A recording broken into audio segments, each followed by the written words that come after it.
நான் யார் என்று அறிமுகப்படுத்தியதற்கு மிகவும் நன்றி. இப்பொழுது நாம் யார் என்பதை பற்றி நான் உங்களுடன் பகிர்ந்து கொள்ள விரும்புகிறேன். நாம் யார்?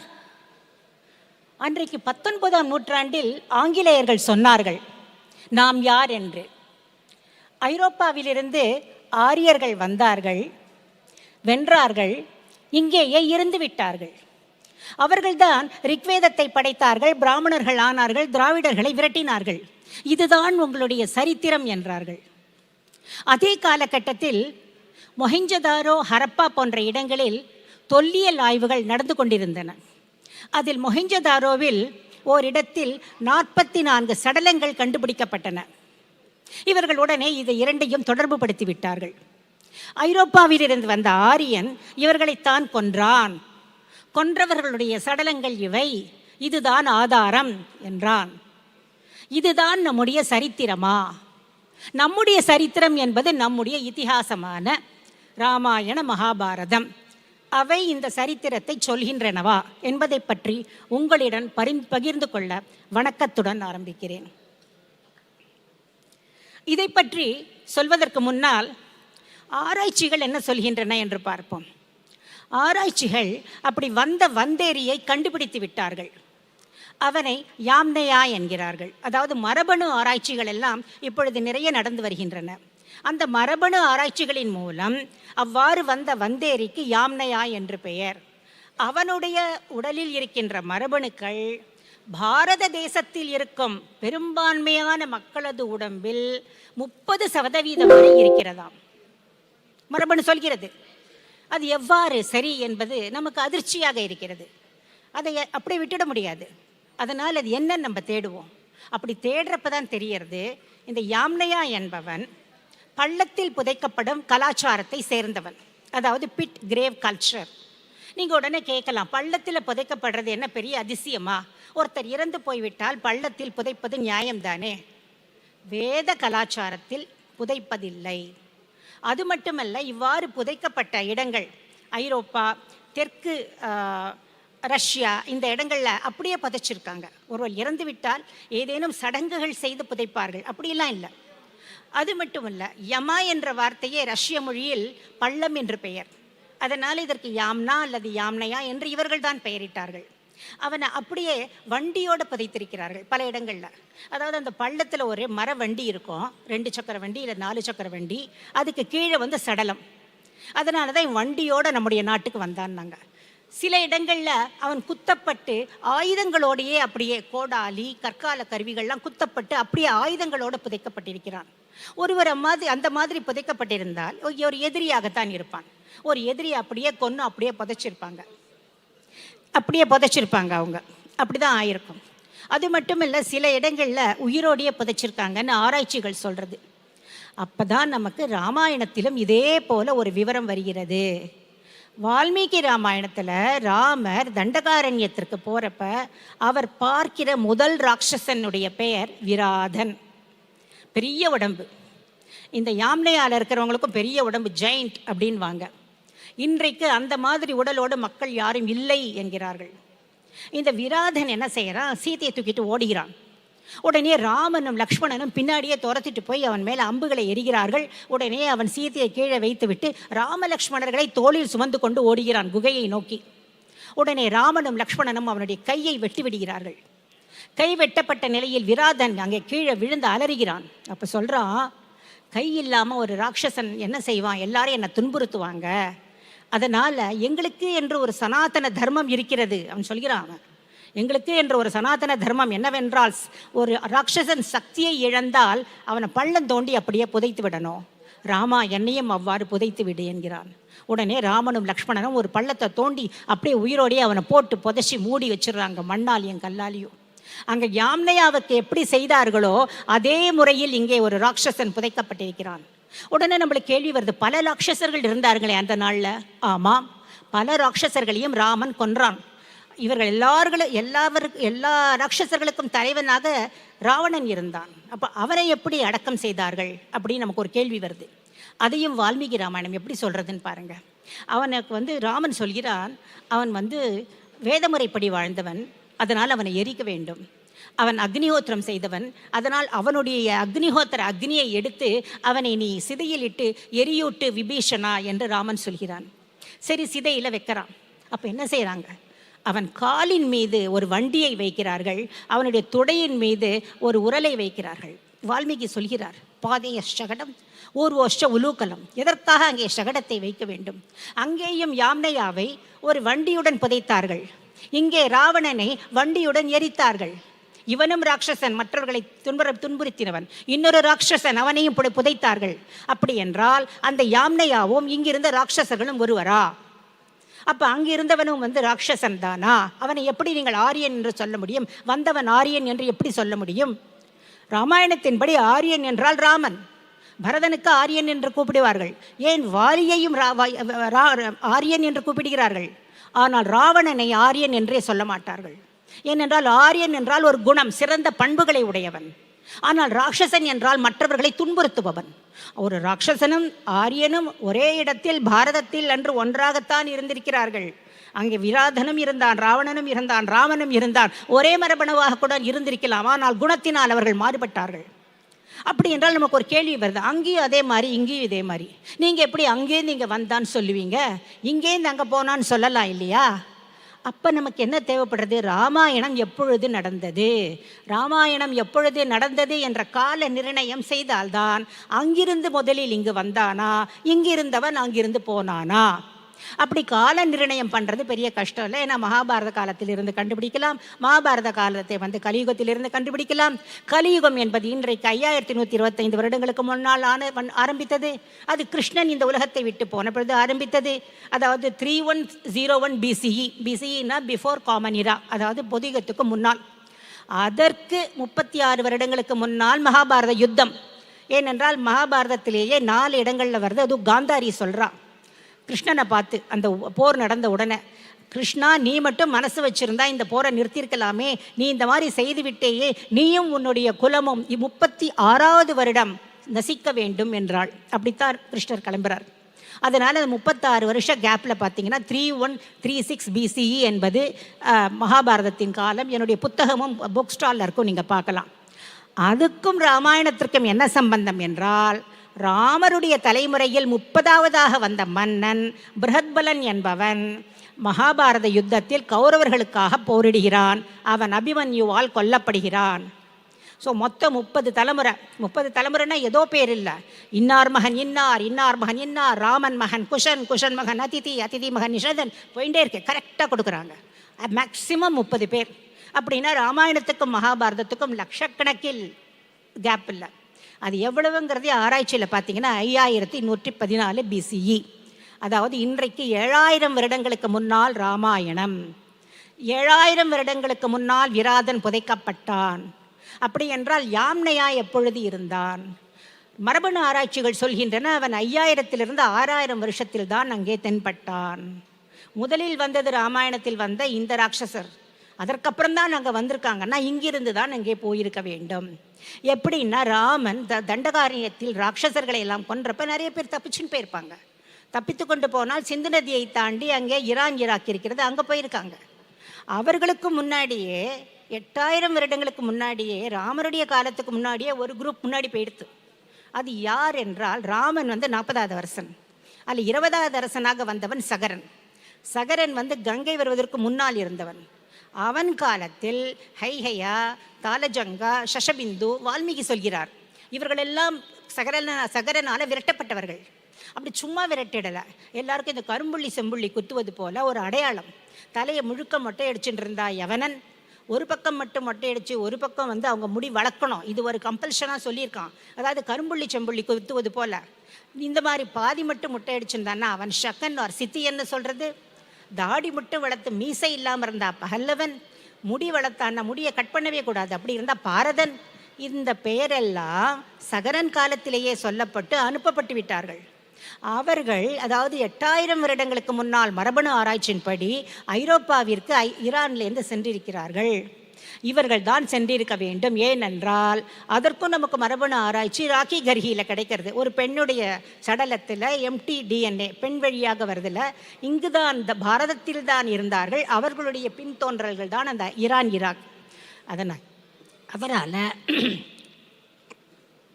8000 வருஷத்துக்கு முன்னாடி இங்கேருந்து ஒரு குரூப்பு அப்பயே போயிடுத்து சகரன் காலத்திலேயே ஐரோப்பா முழுக்க. 5000 6000 வருஷத்துக்கு முன்னாடி யாம்னையா போகிறாங்க. இவங்க எல்லாம் ஐரோப்பாவில் கலந்து 4500 வருடங்களுக்கு முன்னால் பாரதத்திற்குள் வந்தார்கள் என்று மரபணு சொல்கிறது. அதைத்தான் இன்றைக்கு ஆரிய படையெடுப்புன்னு சொல்கிறதுல ஆரிய இடப்பெயர்வு. 4500 வருடங்களில் ஆரம்பித்து 2000 வருடம் மட்டும் வந்தார்கள். இதுவும் நமக்கு ஆச்சரியமா இல்லை. ஏன்னாக்கா 4500 வருடங்கள், அது 5000 வருடங்களுக்கு முன்னால் மகாபாரத போர் நடக்கிறது. அந்த போரில் இங்கே வெளியில் போன ஷக்க, யவன, பஹல்லவ இவங்க எல்லாரும் போர் புரியுறாங்க. மகாபாரதத்தை பாருங்க, இவங்கெல்லாம் கௌரவர்கள் பக்கம் நின்று போர் புரியுறாங்க. ராட்சசர்களுக்குன்னே ஒரு தனி படை இருக்கு. ஏன் பீமன் ஒரு ஹிடும்பி என்ற ராட்சசியை மனம் புரிந்தான். அவன் மகன் ஒரு ராட்சசன் கடோத்கஜன். அவ்வளவு ஏன் வேத வியாசர் நமக்கு 1,00,000 ஸ்லோகங்கள் தான் கொடுத்தார், ஆனால் ராட்சசர்களுக்கு 14 லட்சம் ஸ்லோகங்கள் கொடுத்தார் என்று மகாபாரதமே சொல்கிறது. ஆகவே இந்த ராட்சசர்கள் அப்பொழுதிருந்தே வந்தார்கள். இது ஒன்றும் படையெடுப்பு இல்லை. அவங்க போனாங்க, அவங்க வந்தவங்க 2000 வருடங்களுக்கு முன்னால் வரையில் க்ஷத்ரபாஸ்னு கேள்விப்பட்டிருப்பீங்க. குஜராத், மகாராஷ்டிரா, மத்திய பிரதேஷ், ராஜஸ்தான், ஹரியானா, டெல்லி எல்லா இடத்துலையும் அவங்க இருந்தாங்க. சேரன் செங்குட்டுவன் காலத்தில் சதகர்ணி இருந்தான், கௌதமி புத்திர சதகர்ணி. அவர்களை எல்லாம் வெற்றி பெறுகிறான். ஏன்னா அவனுடைய கல்வெட்டில் வருது யவன ஷக பஹல்லவ நிஷூதன. அப்படின்னா அவளெல்லாம் வெற்றி பெற்றானே. வெற்றி பெற்றவங்களாம் எங்கே போனாங்க? நாட்டை விட்டு போகலை, இங்கேயே தங்கிட்டாங்க. நம்முடைய வட இந்தியர்களோட கலந்தவர்கள் இவ்வளோ வருஷமா. அதனால தான் மரபணுவில் நமக்கு தெரியறது ஏன்ஷியன் நார்த் இண்டியன் AN9 சொல்கிறது. அதில் ஐரோப்பிய மரபணுவும் இருக்குது, நம்முடைய நார்த் இண்டியன் மரபணுவும் இருக்குது. இதை அவங்க ஃபர்தராக பிரிக்கிறாங்க. அதில் 60% யாம்னையா, 40% ஐரோப்பா, அப்புறம் ஈரான். இது ஒரு பக்கம் இருக்க, ராமாயண காலத்திலேயே இவர்கள் சைபீரியா மட்டும் போயிருக்கிறார்கள் என்று வால்மீகி காட்டுகிறார். ஒன்று கேகயம் கைகையோட ஊர். அதுக்கு போகிறதுக்கு ஒரு வழி, வரத்துக்கு ஒரு வழி ராமாயணம் சொல்கிறது. அந்த வழிபடி பார்த்தால் அந்த இடம் கிரிவிரஜம் என்பது மலைகளால் சூழப்பட்டதுன்னு அர்த்தம். அது இன்றைக்கு பாக்டீரியான்னு சொல்கிற இடம், அது தஜிக்ஸ்தானில் இருக்குது. அதுலேருந்து திரும்பி பரதன் வர ரூட்டு சமவெளி ரூட் வழியாக கைபர் கணவாய். அங்கே தான் கைபர் கணவாய் வழியாக வந்தேரி வந்தாங்கிறாங்களே. என்றைக்குமே அது போயிட்டு வரத்துக்கான வழி. அது வழியாக வந்த பரதன் பிற்காலத்தில் அந்த பக்கம் வரப்போ ரொம்ப வழிப்பறி நடக்கும். அதனால் பிற்காலத்தில் அங்கே பெஷாவர், இன்றைக்கு இருக்கிற பெஷாவரை தன் மகனுக்காக புஷ்கலாவதி என்று அங்கே உண்டாக்குறான். ஏன்னா அது காப்பாற்றுறதுக்காக அந்த இடத்த. அது மட்டும் இல்லை, நீங்கள் இந்த பாக்டீரியா, இந்த கேகையா அப்படிங்கிறது சிபியுடைய மகன். அந்த சிபி யாருன்னா ராமனுக்கு முன்னோர் என்று ராமாயணத்தின் மூலம் தெரிகிறது.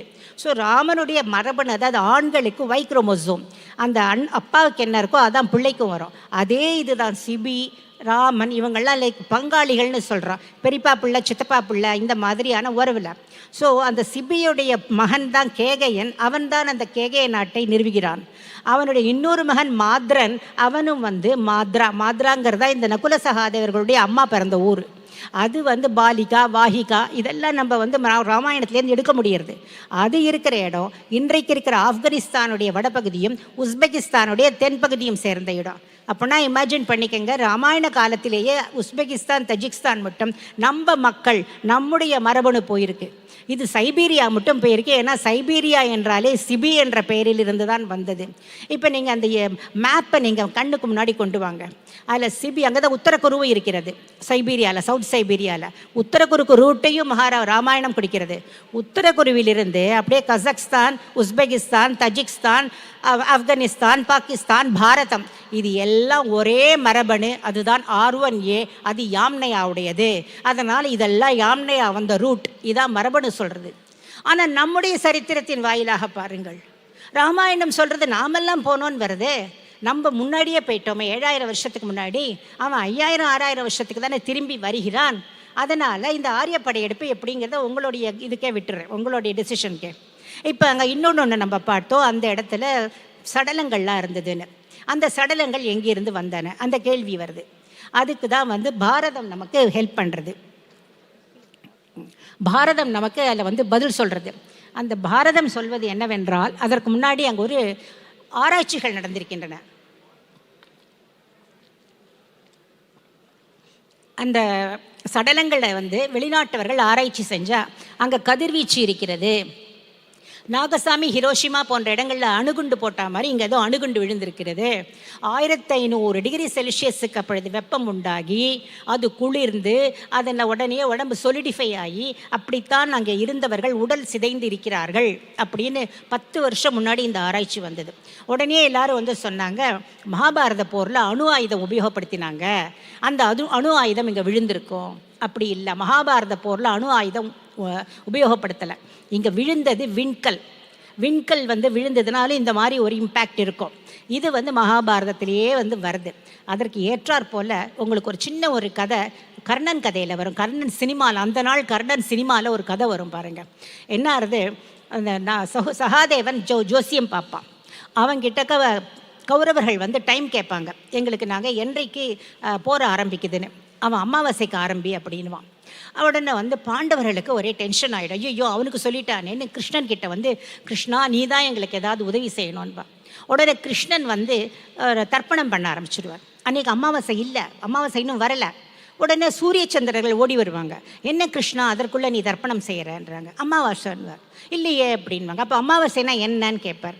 சூரியனும் சந்திரனும் ஒன்றா இருக்கிறது. அதை நீங்கள் 2 பேரும் ஒன்றா வந்துட்டீங்களே. இந்த கதை நீங்கள் படிச்சிருப்பீங்க, பார்த்துருப்பீங்க கர்ணன் சினிமாவில். இது மிக அழகாக உண்மையில் நடந்த ஒரு விவரத்தை கதையாக கொடுத்திருக்கிறார்கள். ஏனென்றால் மகாபாரதத்தில் இது வருகிறது. அமாவாசை சீக்கிரமே வந்துடுது.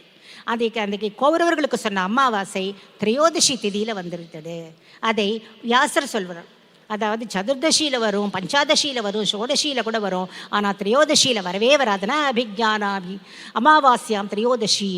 ஏன் இப்படி விட்டது என்று அன்றைக்கி ராத்திரி சந்திரன் பார்க்குறாங்க. ஏன்னா திரையோதசி வருதுனாக்கா அது சந்திரனோட மூமெண்ட்டில் பார்த்தா சந்திரன் தேய்பிரை சஷ்டியாக இருக்க வேண்டியது சப்தமியாக சுருங்கி விட்டது. ஒரு திதி போயிடுது. அன்றிலிருந்து இன்னி மட்டும் நம்ம ஒரு திதி குறைவாகத்தான் இருக்கிறோம்.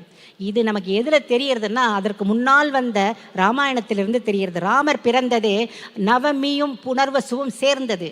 இன்றைக்கு அது 2ம் சேரவே சேராது. சித்திரை மாதம் முடிஞ்சு போனால் அஷ்டமியில் வேணால் வரும், நவமியில் வராது. ஏன்னா ஒரு திதி லாஸ்.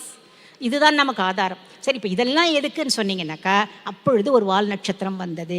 இதை சயின்ஸ் நாசாவும் 4 வருடங்களுக்கு முன்னால் நிரூபித்தது. அதாவது மகாபாரத வியூவில் நிரூபிக்கலை, அது சொல்லித்து 5000 வருடங்களுக்கு முன்னால் ஒரு வால் நட்சத்திரம் நம்முடைய சூரிய மண்டலத்திற்கு சூரியனை சுற்றி திரும்பும் பொழுது உடைந்து விட்டது. உடைந்த துகள்கள் பறந்து போயின. இது மட்டும்தான் சயின்ஸ் சொல்கிறது. அதற்கப்புறம் மகாபாரதம் சொல்கிறது. மகாபாரதத்தில் அந்த துகள்கள் பூமியையும் சந்திரனையும் நோக்கி வந்தன. பூமியும் சந்திரனும் ஒரு ஈக்குவலிபிரியத்தில் Z டைமென்ஷனில் இருக்குது, சுற்றின்னு இருக்கு. அதில் விழுந்த வேகத்தில் இது 2ம் அந்த ஈக்குவலிபிரியம் மாறிடவே சந்திரன் சீக்கிரமே திரையோதசியிலேயே அமாவாசை வந்துடுது. இந்த பூமியானது கொஞ்சம் வேகமாக நகர்ந்துடவே உத்தராயணம் லேட்டாக வருது. அதனால் பீஷ்மர் அம்பு படுக்கையில் படுக்க வேண்டிய அவசியம் ஏற்பட்டது அந்த உத்தராயணத்திற்காக. இந்த விஷயத்தில் என்ன சொல்ல வரேன்னா, அந்த விண்கற்கள் இந்த இடத்துல மொஹெஞ்சதாரோவில் விழுந்தன. இன்றைக்கு ஆராய்ச்சியில் பார்த்தீங்கன்னா 4 இடத்துல வரிசையாக லைனாக மேலேருந்து அப்படியே விழுந்திருக்கு. அப்போ அங்கே இறந்தது மொஹெஞ்சதாரோவில். இது 3136 BCE. ஏனென்றால் மகாபாரதம் நடப்பதற்கு 2-3 மாதங்களுக்கு முன்னால் இது வந்துடுது. இப்போ இதுவாகிடுது. இந்த இடம் தான் பிற்காலத்தில் மண்ணு மூடி ஒரு மேடாகிவிட்டது. அதனால் தான் இதை மொஹெஞ்சதாரோ என்றார்கள். மொஹெஞ்சதாரோ என்றால் அங்கே வழங்கும் மொழியில் இறந்தவர்களின் மேடு என்ற அர்த்தம். இதுதான் இறந்தவர்களின் மேடு. அங்கே பக்கத்தில் அப்போ கிரேட் பாத் இதெல்லாம் வரலை, இது லோவர் டவுனில் இருக்கு. அப்போ இங்கே இருந்தவர்கள் யார் என்றால் அதையும் மகாபாரதம் சொல்கிறது. இங்கே இருந்தவர்கள் மகாபாரத காலத்தினர், துவாரகையை சேர்ந்தவர்கள். அதாவது துவாரகை நீரில் அமிழ்ந்து விடுகிறது கிருஷ்ணர் இந்த உலகத்தை விட்டு போகும் பொழுது. எல்லாரும் பெய்ட் துவாரகைன்னு நினைக்கிறீங்க. அது 3500 வருடங்களுக்கு முன்னால் தான் வந்தது. கிருஷ்ணர் இருந்ததோ 5000 வருடங்களுக்கு முன்னால். இது இருந்த இடம் இன்றைக்கு சோமநாதபுரம் கோயில் இருக்கு இல்லையா, அதற்கு மேற்கே அரபிக்கடலில் இருக்கிற ஒரு தீவு. அந்த தீவு அமிழ்கிறது. அப்பொழுது அங்கே இருக்கிற மக்களை அர்ஜுனன் அழைத்து கொண்டு வருகிறான். அவன் வர ரூட்டை மகாபாரதம் கொடுக்கிறது. அவன் அப்படியே சிந்து நதிக்கா ஏறி அங்கே பஞ்ச நதிகள் ஜீலன் சீனா இதெல்லாம் இருக்கு இல்லையா, அங்கே போகிறான். அங்கே போகிறப்ப மேற்கு பக்கத்திலிருந்து மிலேச்சர்கள் சில பேரை கடத்தின்னு போயிடுறாங்க. அது கைபர் கணவாய் இடமாக இருக்கும். உடனே இவன் அந்த மக்களை அங்கே திருப்பிண்டு கிழக்கு பக்கம் வரான். அங்கே குருக்ஷேத்திரத்தில் கொஞ்சம் பேரை செட்டில் பண்ணுறான். மீதி தெற்கு பக்கம் அப்போ சரஸ்வதி நதி ஓடி இருந்தது.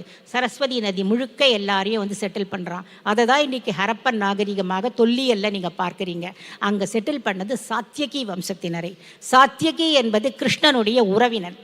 அவன் வந்து அர்ஜுனனுக்கும் பிரதம சீடன். அவன் வந்து போரில் வந்து பாண்டவர் பக்கம் போரிடுகிறான். அவனுக்கும் கிருதவர்மனுக்கும் தான் சண்டை வருது.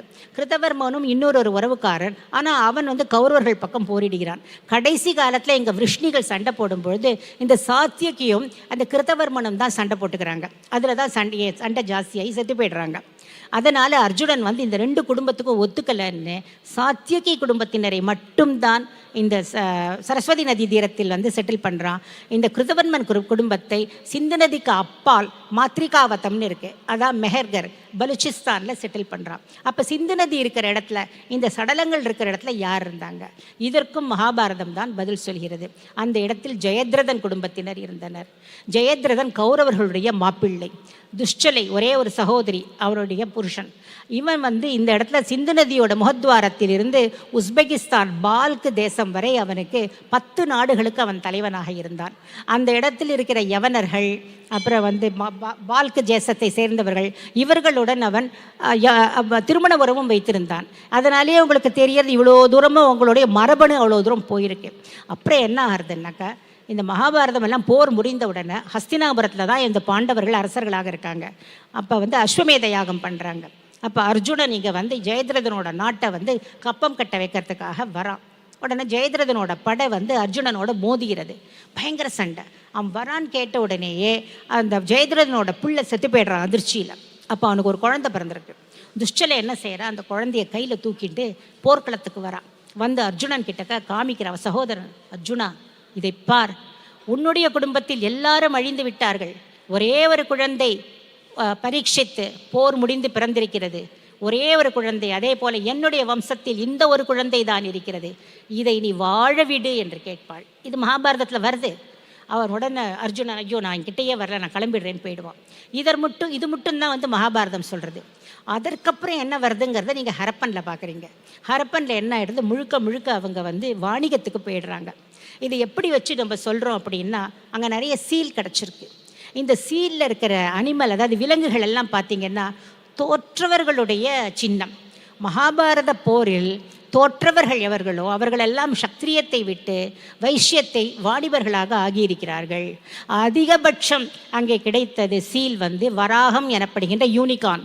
அது ஜெயத்ரதனுடைய இலச்சினை. இரண்டாவதாக அதிகபட்சமாக கிடைத்தது புல் எனப்படும் எருது. அது தோற்றுப்போன கிருபாச்சாரியருடையது. மூன்றாவது அதிகமாக கிடைத்தது யானை. அது துரியோதனன், சல்வன் ஆகியோரது.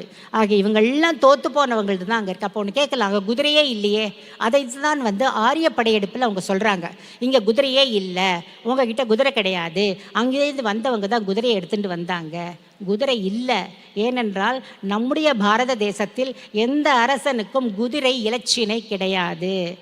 எல்லாருக்கும் குதிரைப்படை காலாட்படை காமனாக இருக்கும். யாரும் குதிரையை தன்னுடையது என்று அவர்கள் சொந்தம் கொண்டாடவில்லை. யாரிடமும் குதிரை இலச்சினை கிடையாது. அதனால் அங்கே இல்லை. அதுதான் அங்கே காரணம். சரி, அதனால் இந்த இடத்தை நான் இத்தனை நேரம் ஹரப்பன்னு சொல்லிட்டு வந்தேன். உங்களுக்கு கூட கோபம் வரலாம், ஏன் வந்து இவங்க சிந்து சரஸ்வதின்னு சொல்லலை, இப்போ பேர் மாற்றிருக்காங்களே. தவறு. அது மகாபாரத கலாச்சாரம். நீங்களே பாருங்கள், இங்கே இருக்கிறது இந்த இறந்து போனவர்கள் எல்லாரும் ஜெயத்ரதனுடைய நாட்டின் மக்கள். இறந்து போன ஒரு சடலத்தின் உடலில் அவனுடைய சின்னமான அந்த யூனிகான் சின்னம் இருக்கிறது. அவனுடைய மக்கள் அது. அங்கே துவாரகையின் மக்கள் எல்லாரும் மகாபாரத காலத்தினர். அதனால் இந்த ஹரப்பன் கல்ச்சரை மகாபாரத கலாச்சாரம் என்று சொல்வது தான் சரியான ஒரு விஷயம். இதற்கு அடுத்தது முடிவாக ஒரு விஷயத்தை சொல்கிறேன். இன்னொரு மரபணு ஆராய்ச்சி இருக்குது. அதாவது ancient North Indian ancient South இந்தியனோட கலந்து விட்டது. அதாவது வடக்கில் இருந்தவர்கள் தெற்கில் இருந்த பாரதத்துடன் கலந்தார்கள் என்பது மகாபாரதம் சொல்வது. நம் தெற்கத்தியர்கள் எல்லாம் ஆஹா நாங்கள் திராவிடர்கள், நாங்கள் ஒத்துக்கொள்ள மாட்டோம் என்பார்கள். ஆனால் உண்மையில் என்ன நடந்தது? இந்த இது மரபணு சொல்வது என்னன்னாக்கா, இன்றைக்கு 3500 வருடங்களுக்கு முன்னால் அங்கிருந்து இங்கே வர ஆரம்பித்தார்கள். அந்த டேட் வந்து இம்பார்ட்டன்ட் டேட். ஏன்னா அப்பொழுது தான் அந்த மகாபாரத கலாச்சாரம் முடிகிறது. ஏனென்றால் அந்த இடத்தில் பல இடங்களிலும் இயற்கை பேரழிவுகள் நடக்கின்றன. சரஸ்வதி நதி பூமிக்குள் போய்விட்டது. அதனால் அங்குள்ள மக்கள் எல்லாரும் ஆங்காங்கே சிதற ஆரம்பிக்கிறார்கள். அப்படி சிதறினவர்கள் அவர்கள் கிழக்கு நோக்கி கங்கைக்கும் போனார்கள்.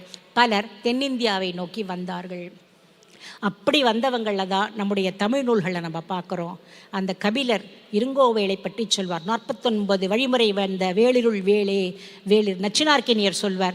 கிருஷ்ணனுடைய வழி வந்த 18 அரசர்கள், அப்புறம் 18 வேளிர் குடியினர், இவர்களெல்லாம் வந்தார்களே, அவர்கள் அத்தனை பேரும் அங்கே எல்லோரா என்ற வேலூரகம் என்ற பெயர், ஷோலாப்பூர் என்ற வேளாப்பூர், அகமட் நகர், பூனா போன்ற இடங்களில் வேலூரகம் என்ற பெயர்கள் சாசனத்தில் இருக்கின்றன. பெல்காம் என்றால் வேல் கிராமம் என்ற பெயர், பேல்ஹட்டி என்றால் வேல்பட்டி என்ற பெயர், பேலூர் ஹலிவீடில் அந்த பேலூர் என்பது வேலூர் என்றுதான் சாசனத்தில் இருக்கிறது. இப்பொழுது நாம் நிற்கும் இந்த கோயம்புத்தூர் கூட கோவன்புத்தூர் என்று இங்கேயும் மக்கள் தங்கினார்கள். ஏன் கீழடி, பொருந்தல், கொடுமணம் எல்லா இடத்துலையும் நீங்கள் மண்பானைகளை பார்க்கிறீர்களே, அவர்கள் தான் வந்தவர்கள். குயக்கோடன் இந்த பெயரெல்லாம் உங்களுக்கு வருது. அவர்களெல்லாம் ஆரியம் நன்று தமிழ் தீதுன்னு சொன்னவர்கள் தமிழர்கள் எல்லாம் அங்கிருந்து வந்தவர்கள் தான் இங்கே இருந்தவர்கள். இந்த மிக்சிங் அன்றையிலிருந்தே இன்றைக்கு இருக்கிறது.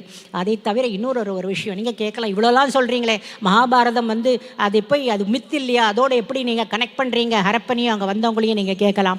இப்போ அங்கே ஹரப்பனில் இருக்கிறது அந்த கிரேட் பாத் அப்படிங்கிற ஒரு இடம், ஒரு குளம் இருக்கிறது. அந்த குளத்தோட ஒரு அருமை என்ன தெரியுமா? அந்த குளத்தில் தண்ணி விடுறதே தெரியாது. ஏன்னா இன்லெட்டே கிடையாது, அவுட்லெட். அதனுடைய பாட்டமில் ஒரு துளை இருக்குது, அது வழியாக தான் தண்ணி வெளியில் போகும். அதனால் மக்களுக்கு இன்றைக்கும் ஆராய்ச்சியாளர்களுக்கு அது எப்படி தண்ணீர் ஒப்பினாங்கன்னு தெரியல. ஆனால் மகாபாரதம் தெரிந்திருந்தால் நமக்கு இந்த கவலையே வராது. மகாபாரதத்தில் மயன் பாண்டவர்களுக்காக இந்திரபிரஸ்தத்தில் கட்டுறான் அவங்களுக்கு அரண்மனை. உங்களுக்கே தெரியும், அந்த மாளிகைக்கு உள்ளே ஒரு நீச்சல் குளம் இருந்தது.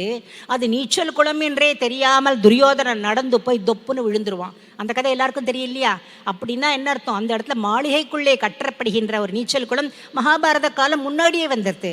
பின்னாடி வந்தது கிரேட் பாத் 2600 2800 BCE தான். அது எப்படி என்றால் அதை வாவி அல்லது வாப்பி என்பார்கள். ஸ்டெப்வெல் அப்படிங்கிறோம் இல்லையா, ராணிக்கு வாவ், அதெல்லாம் அப்படி தான். வேலியில் வேற ஒரு இடத்துல கிணறு இருக்கும், அது கீழ் வழியாக ஒரு தண்ணி கனெக்ட் பண்ணி விட்டுருப்பாங்க.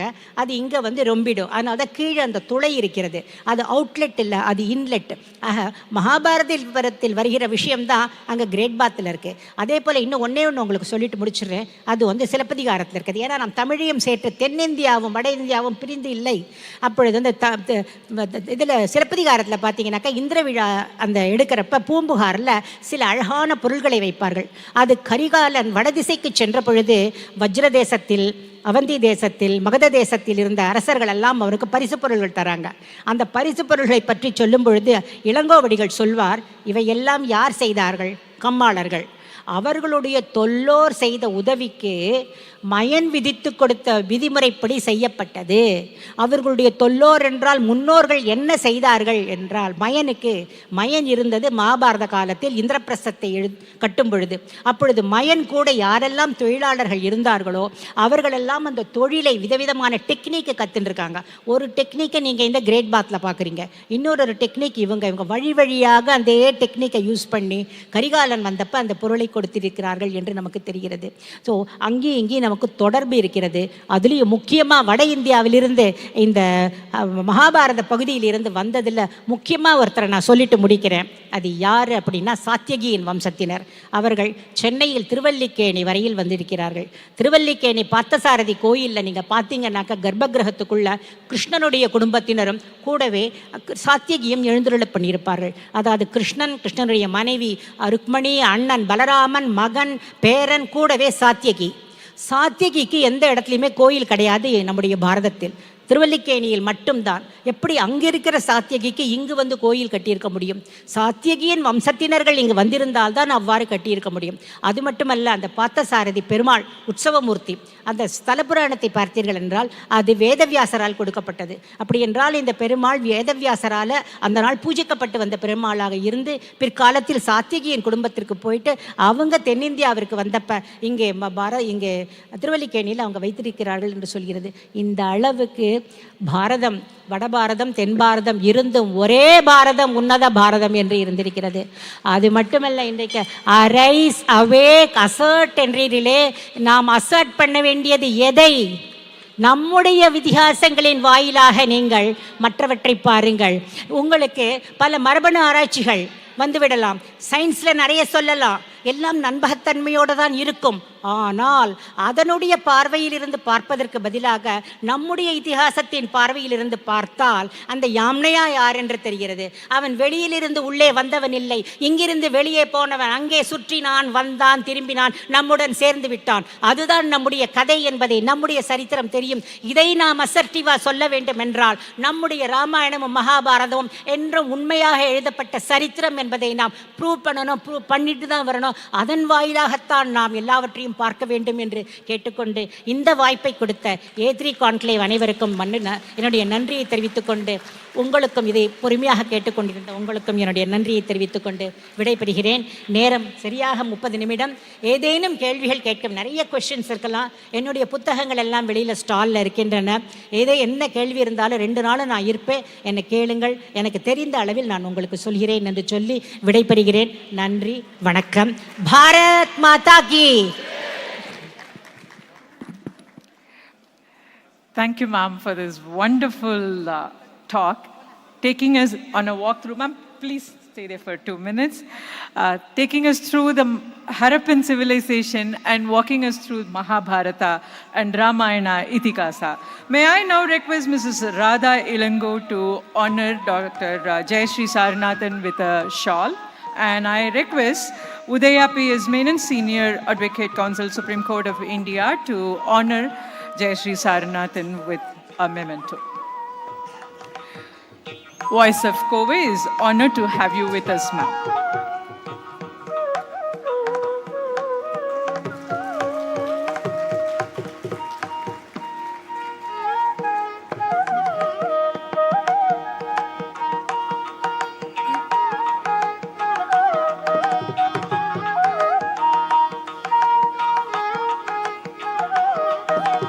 It is indeed a pleasure that Dr. Jayashree Saranathan is going to be with us for today and tomorrow. Learned members of the audience can make use of it to talk to her during the tea breaks and lunch break and while she walks through the aisle. I now deem it an honor and privilege to introduce to you our next guest of honor and the speaker of our A3 conclave, Dr. Alexander Jacob, IPS, an Indian retired police officer who retired as a Director General of Police in the Kerala Police Force, and he was person heading the Prisons Department and later assumed the charge of as a Managing Director of Kerala Police Housing Construction Corporation. To make a point here, many of the Tamil publications came from Tamil patriots while they were in the prison, which includes Vavu Chidambaram Pillai and Vavesu Iyer wrote memorably as from the prison, and it is indeed a pleasure and honor to have you amongst us, sir. Over to you.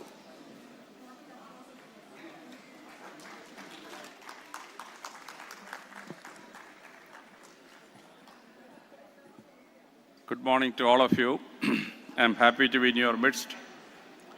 Thank you, Dr. Jayashree, for the wonderful talk I just heard. My talk is about how history was corrupted by the British and how we have to find our Indian history, or the history of Tamils and us for the last 6,000 years. When Britishers came to India, they wanted to rule India, for which our history has to be corrupted. First, they came to India with a master plan of conquering India from east, south, and then the west, and then go to the center, just as Chanakya told Chandragupta Maurya. So Bengal was the richest place in India. When Clive reached Murshidabad, he says, Murshidabad is richer than London, our capital city. So to defeat Siraj-ud-Dawla, what he did was, they got Mir Jafar and others and paid the soldiers, so that Battle of Plassey, there was no war, just 15 minutes. When Britishers shot, all the bullets and cannons came out. When the Siraj-ud-Dawla shot, no bullet and cannon came out, because water was poured into all the cannons of Siraj-ud-Dawla. And that Mir Jafar's grandson's great-grandson was Pakistan president. Now, before 1956. Now, After Bengal was captured, next intention was to capture Bihar and Orissa, for which they came to the Battle of Buxar of 1764. Again, Mir Jafar was used, and the Audh dynasty was defeated. They got East UP, Bihar and Orissa into the cadre. By the time 1739, Nizam had declared independence in Andhra Pradesh. So they got into an alliance with Nizam. Instead of fighting him, they bought him. Then they came to South India. No. They came to South India. South India was having 18 principalities. Now they were fighting the Wadayars. So instead of saying that they are fighting Wadayars, they said they are fighting Hyder Ali and Tipu, so that Muslim-Hindu divide has to be created. In fact, Hyder Ali was only chief army of the Wadayar dynasty. His prime minister was Purnaya Brahmin. 8 out of 12 ministers in the Wadayar dynasty or Tipu Sultan's dynasty was Hindu. And Tipu Sultan was called so not because he was Sultan, because he was born because of the blessing of Tipu Sultan Olia, a Muslimic saint. That's why he was called Tipu Sultan. Then an anti-Muslim thing has to be created. So they wanted to divide Hindus and Muslims, for which they created a fantastic theory that Hindus and Muslims are something apart and all those things. All of you know the story. And after the Tipu was defeated by 1798, in 1806, they brought the Kochi under their control. And then by 1809, after Veluthambi's revolt, Travancore was brought under their control. Then they turned towards Marathas and the Gujarat. This time, they started creating a wonderful theory.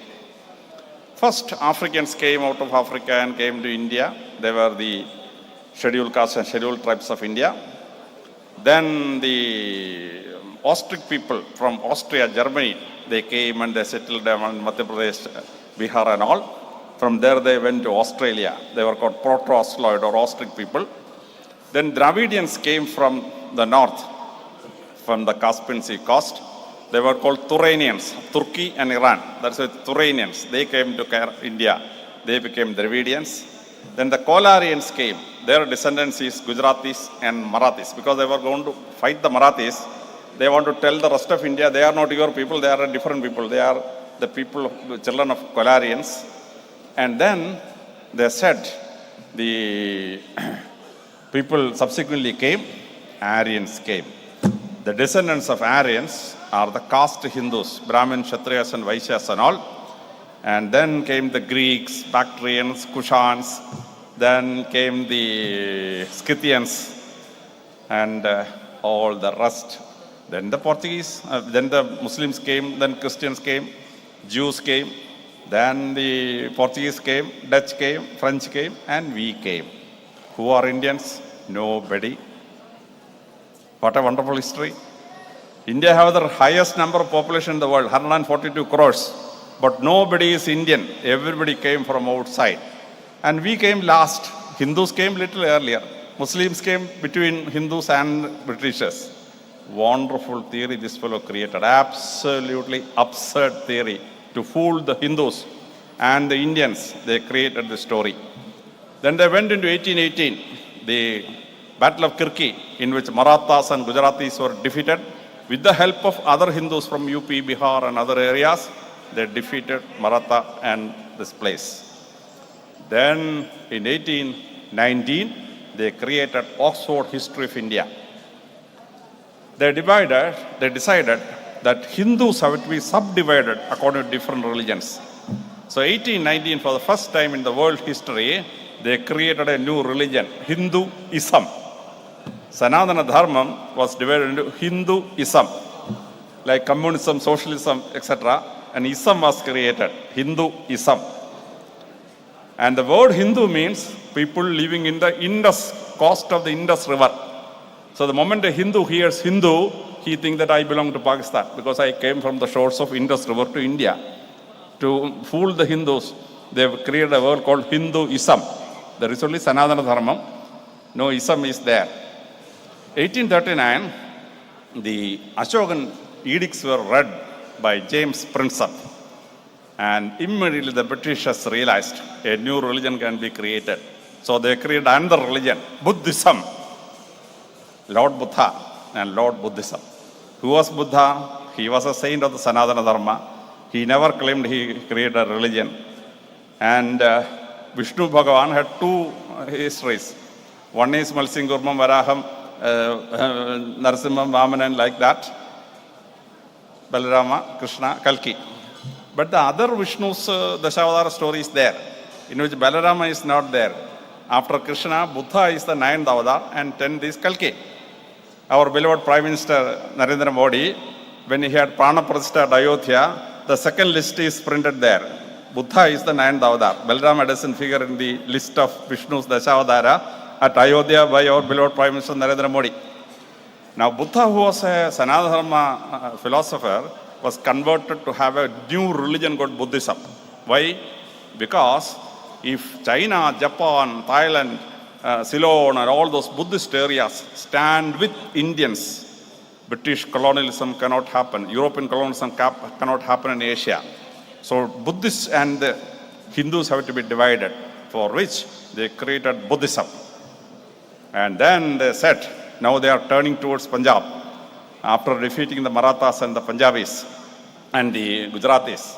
So they said, Scythians came to India, and they were Toramana and Mihiragula and etc. And they conquered India up to Madhya Pradesh. And after they were defeated by the Guptas, and the major part of the fellows left, and balanced people remained here. They became Agnikul Kshatriyas, Chauhans, Solagis, Paravaras, all those fellows. And their descendants are the present day Punjabis. So religion-wise they divided, caste-wise they divided. Then they imported the theory that these fellows are a different religion. Sikhism, new religion. There is no Sikhism. When Guru Nanak started this thing, the eldest son of Hindu family was given to the Panth to fight Aurangzeb and Jahangir downwards. They declared that they are Hindus. When Guru Nanak declares that they are Hindus, the eldest sons of Hindu families fought. These Britishers made it into a separate religion, Sikhism. And then they wanted to colonize Burma and Ceylon and Thailand, where Jain religion is there, little strong. So they created another religion, Jainism. Actually, Hinduism, Buddhism, Jainism and Sikhism is nothing but part of Sanatana Dharma. There is no such religion. These Britishers created 4 religions out of it. Then they curved, after 1846, they conquered, after Rana Ranjit Singh died, they conquered in 4 Anglo-Sikh wars, Punjab, Haryana, Kashmir, Pakistan areas. Then they curved down to Delhi, 1857. The great first war of independence, in which Bahadur Shah Zafar was defeated, Jhansi Rani was killed, Tandya Topi was killed, and Nana Sahib ran away to Nepal to escape. They conquered the whole of India. Now, since Britishers conquered India, Bengal, Bihar, Orissa, then Tamil Nadu, then Karnataka, Maharashtra, Punjab, and Delhi, they conquered India clockwise. So that is why Tagore, when he wrote Janaganamana, he came on anti-clockwise direction. Punjab, Sindhu, Gujarat, Maratha, Dravida, Utkala, Bengal. Britishers conquered India clockwise, so Tagore wrote it anti-clockwise, Janaganamana.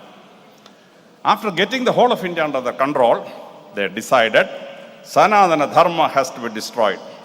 For which, what they did, 1861 they started Asiatic Society. Alexander Cunningham, unfortunate to have that fellow's name, Alexander Cunningham, and led by him, Indian Hindu texts were corrupted one by one. They took the Vedas, inserted 108 sentences, which was never a part of Rigveda. Luckily for us, the Shankaracharya series They edited the Rigveda and deleted the sentences which Britishers added. Then they started publishing Upanishads.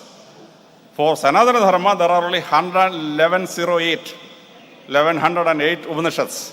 Britishers started publishing Upanishads. Ultimately, they published 1,338 Upanishads. 230 Upanishads Britishers manufactured. Using Hindu Pandits, artificial Upanishads were created and printed. 1,338 Upanishads.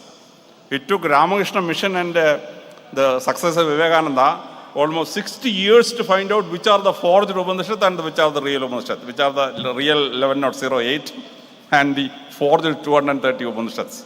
And in these Upanishads, they created stories that Indians are two different people. Aryans in one way, Dravidians in another way, and scheduled caste and scheduled tribe in another way. They divided the Sanatana Dharma into so many different segments. They took Manusmriti and artificial insertions were given. If a Shudra ever learned the Vedas, molten lead should be poured into his ears. In the real Manusmriti, it is not there. Britishers artificially put it inside. Like that, in Manusmriti rules, they made a lot of things. Then Manusmriti said, Pida Rashadi Kaumare, Fatro Rashadi Yavani, Putro Rashadi Vartike, Nastri Sandra Marhedi with a question mark. He is not a woman entitled for freedom. This is what Manusmriti asked. What the Britishers did, they took the question mark out. Na Sri Swadandri Marhadi, woman is not entitled for freedom. Exactly opposite the Britishers created by removing their question mark to suppress women. That is why they created that story. Then they made a wonderful finding. They said, Hindus are so peace-loving. They never went out of India to conquer anybody. Hindus never invaded any other country. Why did they do so? To demoralize the Hindus. You Hindus, you are idiots. You cannot raise an army. You cannot fight. You are all peace-loving idiots. To tell the Hindus, to demoralize the Hindus, Britishers created this particular story. Hindus from India conquered Afghanistan, Hindus from India conquered Tibet, Hindus from India conquered Nepal, Hindus conquered Burma, Thailand, entire Southeast Asia, Srivijaya Empire, it conquered up to Fiji. Hindus conquered almost 15 countries in the world. At that time, the Britishers told us, you are all idiots, you are not a warlike people, Hindus, you keep quiet, you are a very bad, very peaceful people. False history was told to the Hindus. And then, in 1881, they came out with a wonderful theory. That is the Aryan invasion theory. Max Muller, a German scholar, was invited to England. He was given free food and this thing, made to live in Oxford University, and wrote the sacred books of the East, 50 volumes. I have the entire volumes with me in my library, in which he said, Aryans came down from the Central Asian steppes, Yemenai people. They came, defeated and conquered the Indus Valley civilization and conquered the whole of India. Dr. Jayashree very beautifully demolished the whole thing in about 40 minutes. Kudos to her, wonderful way. Now, absolutely false theory. Why did they create the theory? They created this theory so that one branch of Aryans went to Europe. They were the ancestors of Germans, French, and English. Another branch, Indo-European branch, came to India. And the children of those people are the Indian Brahmin, Kshatriyas, and Vaishyas. So, you Brahmin, Kshatriyas, and Vaishya, and we Britishers, we are bhai, we are cousins. So, you cousins help us to conquer India. You Brahmins and Kshatriyas and Vaishya should help us to conquer India because we are one. Britishers did the same thing wherever they went. They went to Africa and said, out of Africa theory. Out of Africa, all the people came, all the world people are descendants of those Africans. So Britishers said, Africans, you and me are cousins, so allow us to conquer Africa. They went to America, killed thousands of Red Indians and all. They created a theory. The Nordic people, ancestors of Germanic and French people, they crossed over to Atlantic and reached Newfoundland and America, and that's why you people red in color, we are red in color, we are cousins. They went to Australia, of all the people, killed thousands of Maoris. Then they created theory. Austric people from Austria went to India for Austro-Archeoloid, and from Austro-Archeoloid they went into Vietnam and reached Australia. Maoris and Britishers are bye-bye cousins. Same theory they created. You Brahmin, Kshatriyas and Vaishyas, we are cousins. You come with us, we will rule together. That was the Aryan theory. There is no caste or race called Aryans. There is no caste or race called Dravidians. Artificial British creation. 1881, they came with a wonderful idea. Census. They conducted a census of India. And in that census, they subdivided the Hindus. India had 4 Varnas, Brahmin, Kshatriyas, Vaishyas and Sudras. The Britishers made a census in 1881. They created 7,462 castes. Brahmins, hardly 1% of India's population, they were subdivided into 158 castes. Iyer separate, Iyengar separate, Nambudiri separate, Namburipad separate, Pattar separate. 158 Brahmins they created. 1.5% of the Indian population, Brahmins. They were subdivided into 158 groups. Nayars, 12% of Kerala. They were divided into 56 groups. Kauravas, hardly around 6 lakh people. They were divided into 21 subcastes. So 4 Varnas, Brahmin, Kshatriyas and Vaishyas, they were subdivided into 7,462 castes. And the next operation was wonderful. Using this caste, they wanted to subdivide India. Kudos to Narendra Modi. He said nothing, this caste census will not be done. India is one. Don't divide us caste-wise. Now that is the thing, caste division. And then what they did was, they subdivided their caste into 4 groups. Upper caste, one segment. Backward caste, another segment. Other backward caste, OBC, another segment. And scheduled caste and scheduled tribe. Who divided the caste? Britishers divided. They created the schedule, and whoever they put inside became scheduled caste. Then tribe, they said scheduled tribes. And then OBC, and then the upper caste. Who divided upper and lower? Britishers. They put Pulayas as a scheduled caste. Pulayas were the ruling community of Kerala. The Trivandrum was ruled by Pulaya ruler, Pulayanar Kota. Pulayanar was the king of Pulayas. They had a famous Kota, fort, Pulayanar Kota. The Democratic king was Pulaya. They made Kauravas, another subdivided caste. Kauravas were the leading community of Tamil Nadu. In Sanghakalam works, many of the kings and queens were Kauravas. And many of the Sanghakalam poetesses, Ilaveni was Kaurava, Kurumakal Chati was Kaurava. 5 important poetesses of Sanghakalam is Kaurava. And these fellows, they made it into scheduled caste. Parayas, another community, Parayas. Parayas was the ruling caste of Palghat. They were called Vallu Konadiris. They were rulers of Vallunad. Vallun means Parayas. And Parayas became so famous that when the American president Biden wanted to scold South Arabian king, he said he will be international Paraya. Paraya became such famous. American president uses this word Paraya. They were once the rulers of a major part of India. And when 437 princely states, which was associated with the British, out of which 157 princely states were ruled by SC/ST kings. Around 280 kings were OBCs, backward communities. When Britishers said there are 437 princely states, almost 150 kings were scheduled castes and scheduled tribes. Around 300 out of them were OBC kings and queens. And they say, backward, scheduled caste, scheduled tribe. This caste division was to divide India further. And by 1893, great Vivekananda, whose famous quote, who always quotes from Upanishad, Uttishtata, Jagrata, Prapya, Varanida, from which you have taken your A3, the 3-1, arise, awake and all, Vivekananda's great quotation. He went to Chicago Congress and he started his speech. Brothers and sisters of America. Americans and the Britishers published it very widely. Vivekananda was accepted the Aryan theory that Europeans and Americans are their cousins. In Hindi, whenever you start a speech, Bhayo Maur Bahano, have you heard Narendra Modi Prime Minister speaking? Bhayo Maur Bahano, which Vivekananda just translated to English. Brothers and sisters of America. They stood up and had an applause and published saying that Vivekananda accepted that Indians and Americans and Europeans are cousins. What a wonderful thing. 1906, they formed the Muslim League.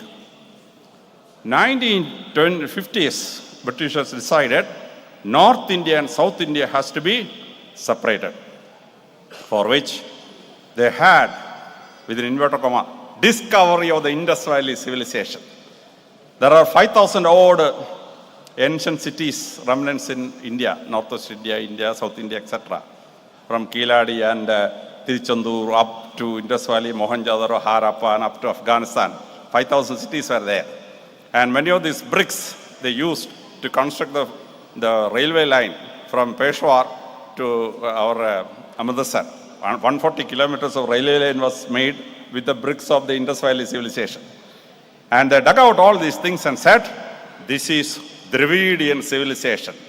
They were killed by the Aryans who came from the north, our cousins, British cousins, they came and invaded the whole thing and destroyed it. Indus Valley script is not disputed even now. How did this fellow say they were Dravidians? Now, first time Dravidian, the word was used by the British missionary who came to South India. In 1890, he, in his famous book, used the word Dravidian. There is a Dravida Bhasha is there. Dravida means just people in the south. The great Sankaracharya, the greatest Malayali ever born, he says, I am Dravida Putra, he says. Varahamira uses the word Dravida. Dravida means only people in the south. But Britishers made it into a Dravidian, a race, Aryan race, Dravidian race. Why did they do it? North Indians are Aryans, South Indians are Dravidians. So North India and South India should never unite, for which they created this Dravidian conundrum, to say it in English. Wonderful thing. And then in 1913 Round Table Conference, they came and told Mahatma Ji, the great members, that India should have 3 types of electorates. The Hindu electorate, Muslim electorate, and the SC/ST electorate separate. The great Ambedkar told Gandhiji, this is a trap, Gandhiji. You and me are going into a trap. Don't sign this. Gandhiji walked out of the whole thing. And so India was never divided. 3 electorates. In every election there will be 3 electorates. Hindu electorate, Muslim electorate, and the SC/ST electorate. But after independence, for 10 years, we allowed the SC/ST electorate separate. But rest of India united together. Had Gandhiji signed that draft, India would have been permanently divided into so many segments. And then when the Britishers left, they divided India not into 2 countries, but into 11 countries. 1937, they separated Ceylon. They were not independent in 1947. 48, they were independent. Ceylon became a separate country. 1938, Burma was separated. 47, Burma was not given freedom. 48, they were given freedom. So Burma became a separate country. They said principalities will be separate. Nepal, Bhutan, and Sikkim became separate countries. Then he said, the Christian-ruled areas will not be given to you. So Goa, Daman, Diu will be Portuguese. Pondicherry, Karaikal, Mahi, Yanam will be ruled by the French. Rest of India was divided into 2, India and Pakistan. So India was divided not into 2, but 11 countries. Buddhists got 4 countries, Bhutan, Sikkim, and Burma and Ceylon. Buddha Madam got 4 countries. Muslims got 3, Pakistan, Maldives, and Kashmir. Kashmir was a separate country at that time. 3 Muslim countries. Now, Christians got 2. Hindus have no country. Buddhists got 4 countries. Muslims got 3 countries. Christians got 2 countries. Hindus got Bujam. 1948, Pakistan invaded Kashmir. Kashmir signed treaty with India and Kashmir merged into India. 1954, Nehru operated and the French president agreed for separation. So Pondicherry, Mahi, Yanam and Karaikal came to India. 1961, Nehru said, get out of Goa. Salas of the dictator was in Portuguese. You have nothing to do, I will not vacate. Nehru sent the forces and conquered Goa. That's a V.K. Krishnaman, the defense minister was called Goa Constrictor. Goa Constrictor is the python, that B was changed to G. So Goa Constrictor, that was the name of Krishnaman. 1975, the Sikkim, the King Chongyal and the Dorji had a problem. They came for mediation to Delhi and Indira Gandhi swallowed Sikkim. And in 1971, Pakistan is divided into two. Indira Gandhi divided Pakistan and Bangladesh. So ultimately now the 11 countries have become 8 countries. Buddhists have 3 countries left with them, Bhutan, Burma and Ceylon. Muslims have 3, Pakistan, Bangladesh and Maldives. Now Nepal was in between a Hindu country, but now it is secular country. So 3 Buddhist countries, 3 Muslim countries and no Hindu country. This is left now. So this is the wrong history created by the British. Now you and me have to unite. India is one. Our mother should be united, for which you should know the real history. The real history is that in India, the oldest human remnants have been found in Chengalpet near Madras. That is called Chengalpet man. And other than that, the real fossil of human beings in India was found again in India. So in Europe, they were called Neanderthal men and Cro-Magnon men from the cave in which these skeletons were taken out. In Indonesia, they were called Java man. But what will we call the Indian skeleton? So they said, Rama, the great hero of the Ramayana, this name should be used. So this human skeleton was called Rama Pitekas. Adi Kavyam gave the name for the Adya skeleton, human skeleton, found in Tamil Nadu.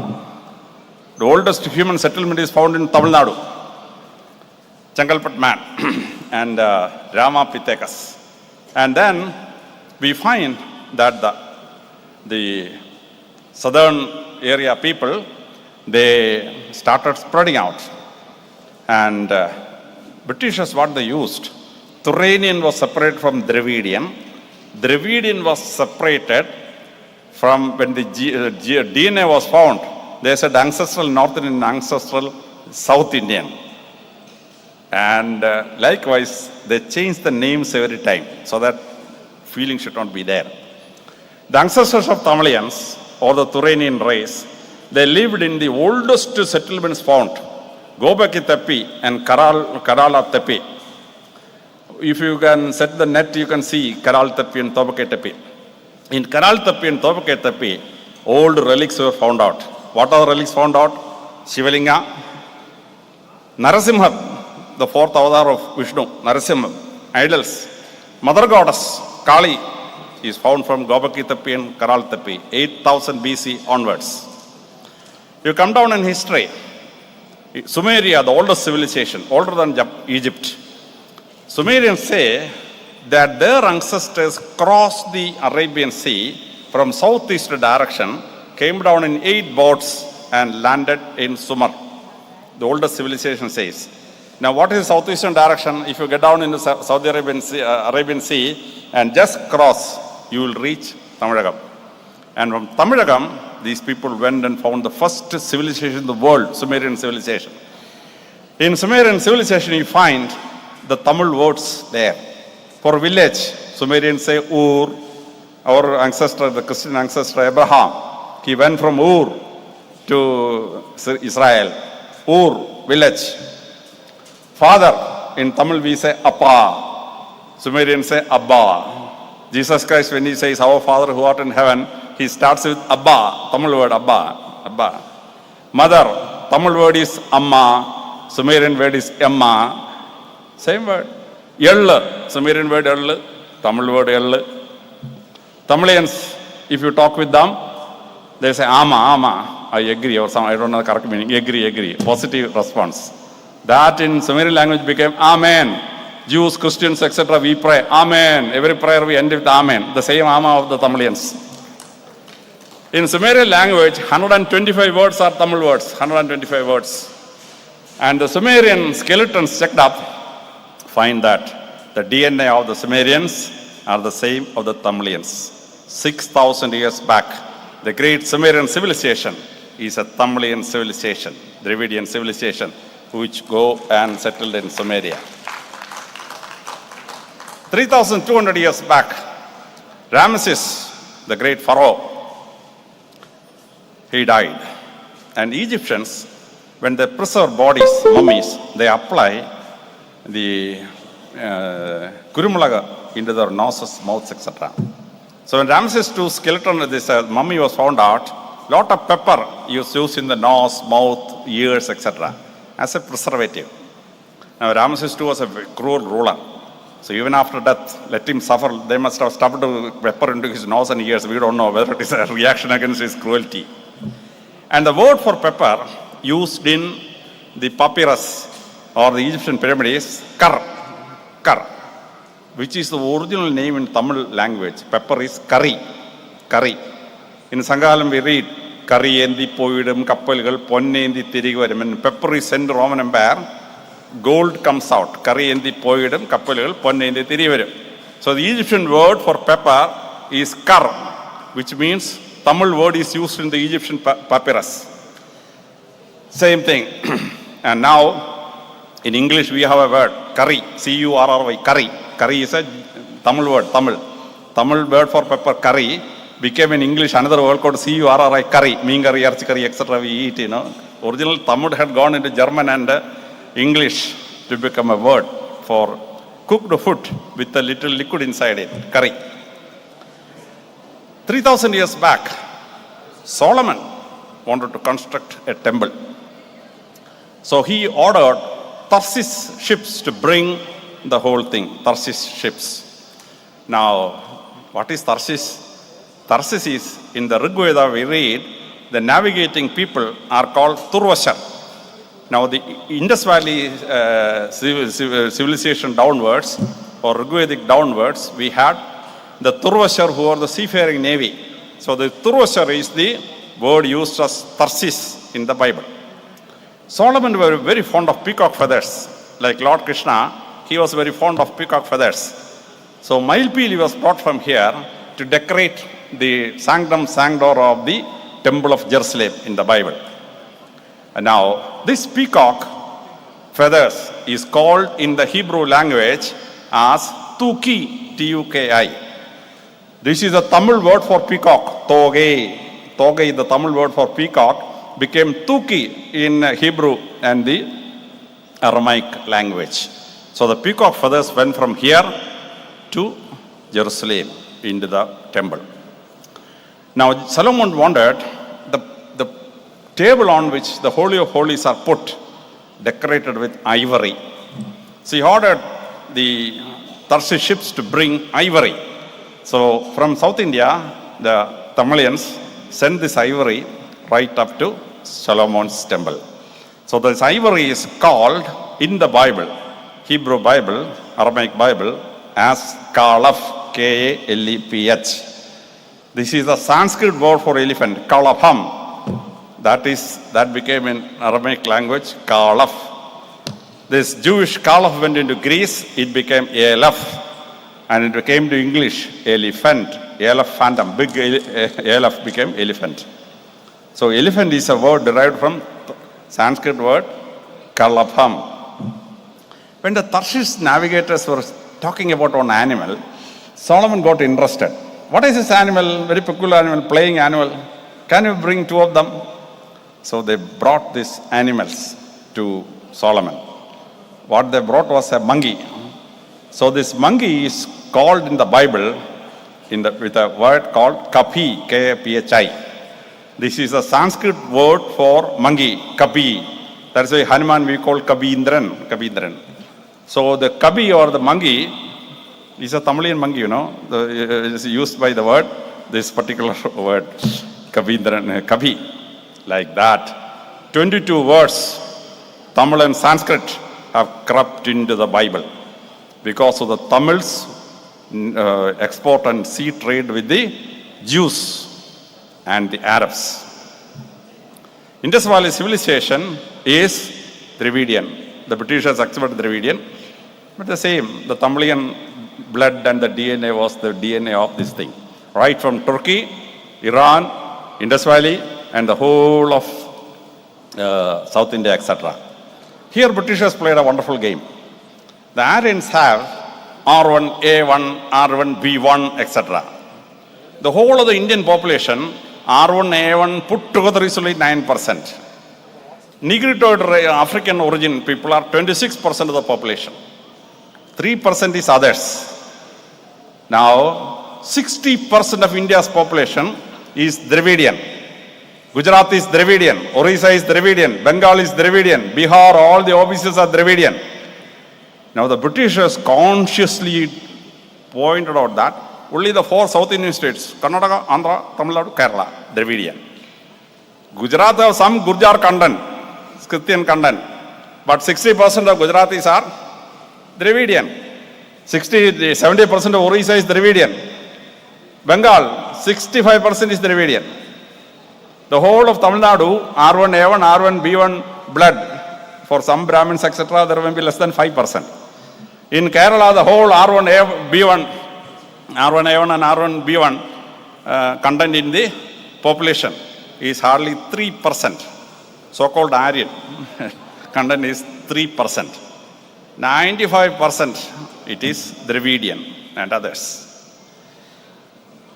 I come from a Brahmin family. We were converted to Christianity. Even now we have the sacred thread. We don't wear it when I go outside. In my home for the prayers, we use the sacred thread. I checked up my blood. There is R1A1 blood. The original Aryan blood is in me. We have a Jewish DNA in my body because 7 generations back a Jew came from Europe and got married to one of my ancestors. So a Jewish ancestry is there. But in spite of all this R1A1 and the Jewish blood and some European Portuguese blood, my body is 90% Dravidian. You have to accept it.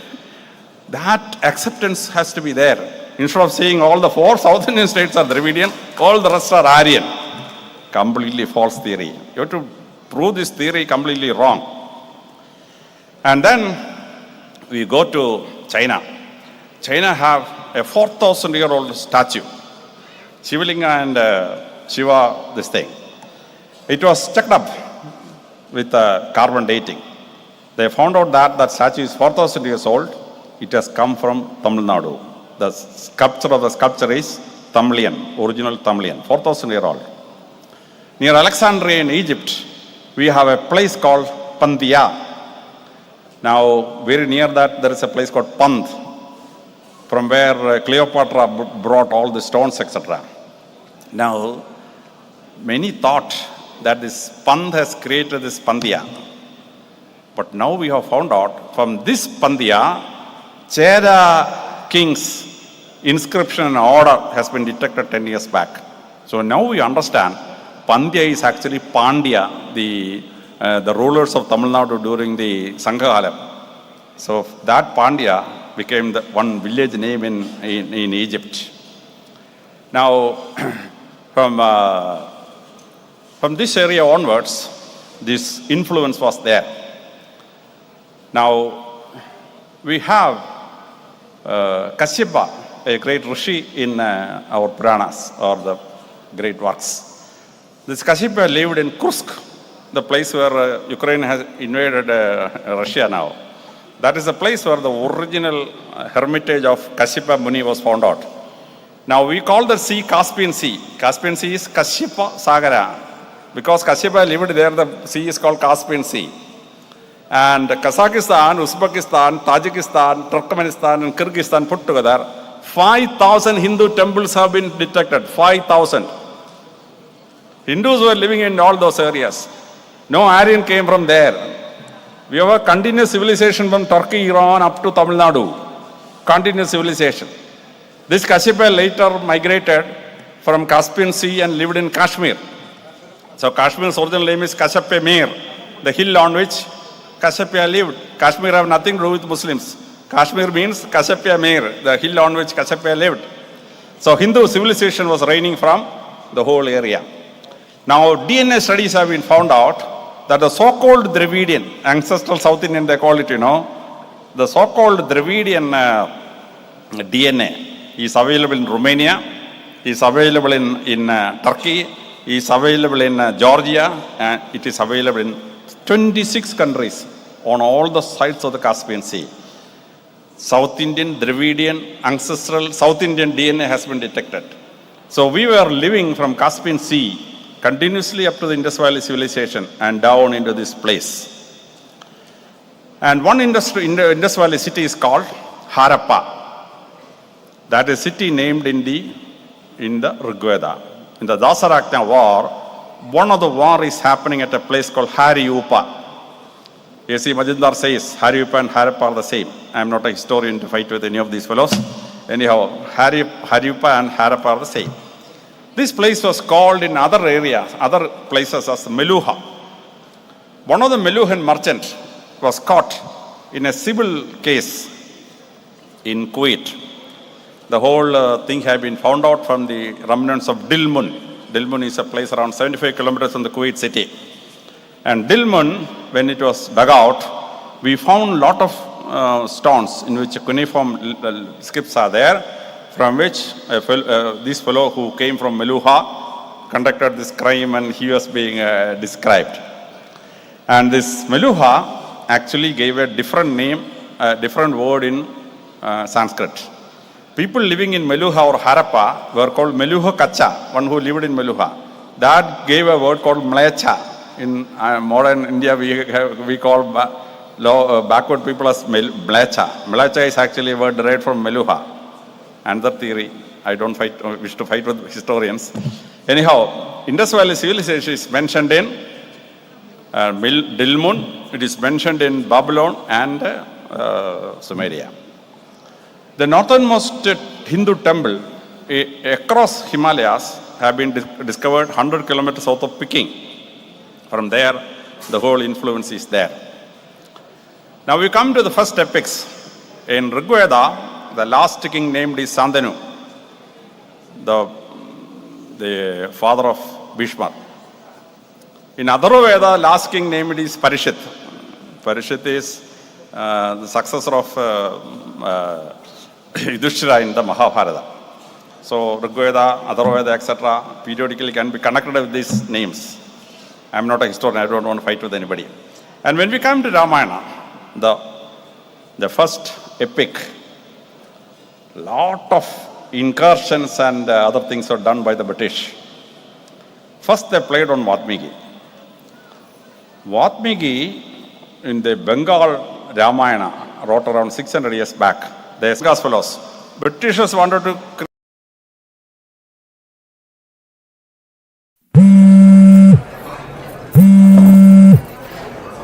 Columbus? Venture College கிட்ட இருந்து phone. Holy shit. அவங்க கொடுத்த ஃபண்டிங்ல இருந்து தான் அமெரிக்காவை சுத்தி பார்த்தோம்னு நினைச்சுப்பானுங்க. Hello, Your Highness. இல்ல நமஸ்தே from India னு சொல்லவா? Photos. சரி சார். கண்டிப்பா. லாமா சைடு. ஒரே ஒரு செகண்ட். உங்களுக்கு அனுப்புறேன். மேஜிக் எரேசரால் தேவையில்லாத விஷயங்களை உங்க போட்டோவுல இருந்து அழிச்சிடலாம். கேன்வா இதயத்துல இருந்து வடிவமைக்க. Agoda पे मिलेगा low rates on flights, international and domestic. Agoda. You are listening to Mahakatha Meditation Mantras, the world's most loved source for healing meditation mantras for peace, positive energy and abundance.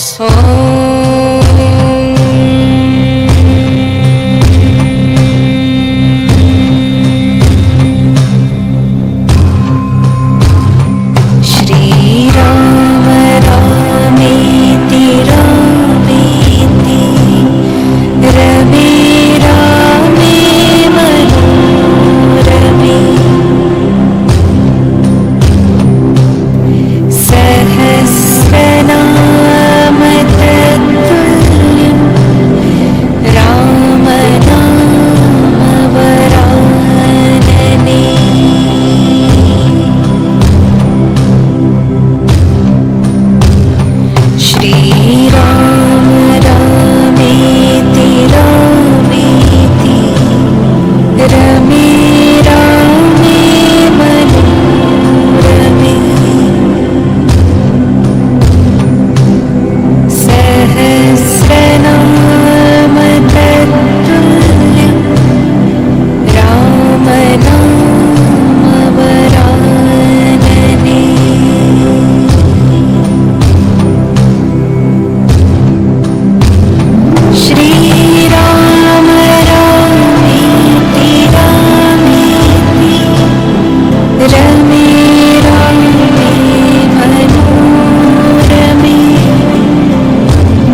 9 Rich Circle building will collapse. So that was made collapsing from another building called 47-story World Trade Center number 7. And I worked on Wall Street for 11 years. So I can tell you the lane and house by map of that place. It was just 1.5 lane and 3 blocks away from World Trade. From there the detonator were operated. If I tell you, Great Depression was a very planned activity by these people, so that the American get demolished. After getting hold of their currency, which is dollar, they got hold of their personal, they got hold of their also by bringing Great Depression. My book has a very detailed graph of that, what they planned, what they achieved. America was devastated, and that time this credit system came. What is credit card? You are borrowing from future. Try to understand this concept very simply. If you don't understand Artha, there is no journey further. So Ghat Sutra will give you that inside idea, but moreover I am coming to, when the speech is about India, I will come to that, how we are getting trapped in this. Because we are not understanding, we are not economically literate. And I don't mean to humiliate anyone, don't mean to insult anyone. I am just trying to say, I mean our school, the Artha Shastra, which is economics, is taught in BA Economics. BA is not topic of science. Bachelor of Art is a topic of ethics and philosophy. Artha is not philosophy, economics is not philosophy. It is a science of resources. And in this country from beginning it was taught in some philosophy and ethic topics. So nobody understand, nobody want to understand that. They think it is something spiritual. The biggest economist in the world is our mother, who throughout her life makes meet the need to the available resources in the house. That's what she does. That's what the finance minister of the country should do. I do not understand why we need a lawyer finance minister. There is nothing to defend. He should be a socio-economist. But alas, we have what we have. But unless we understand this, we will not be able to fight that concern. Will not be, if you are not aware, you will not have any chance to arise. Forget about asserting, because knowledge is power. In all these things, what these people have done, they have literally brought the entire world to their knees. The World Bank, and I am making a very serious and very responsible statement. The World Bank and IMF are the mafia organizations. And if you think I am cooking this in my mind because I want to have some sentimental statements here, no. This is what has been said by Joseph Stiglitz, who is a Nobel laureate. Director of IMF said, these organizations have become mafia organizations. Take an example of Rwanda, how Rwanda was demolished. Rwanda is a miniature scale of India. Same fertile land, same multi-crop country, farming country, agricultured country. Got demolished because of these people. India is a big ship. It will take time to sink if we will not be aware. And that's what I am trying to make it. So these people have their hands around India, very well rich. We think 1991 was the first globalization India has seen. Then what the Silk Route was doing? What Java, Sumatra spices were going all over the world? From which route? Was not that globalization? What was that? So you bring some term and put on us, and what has this globalization created for us? For an ancient country like India?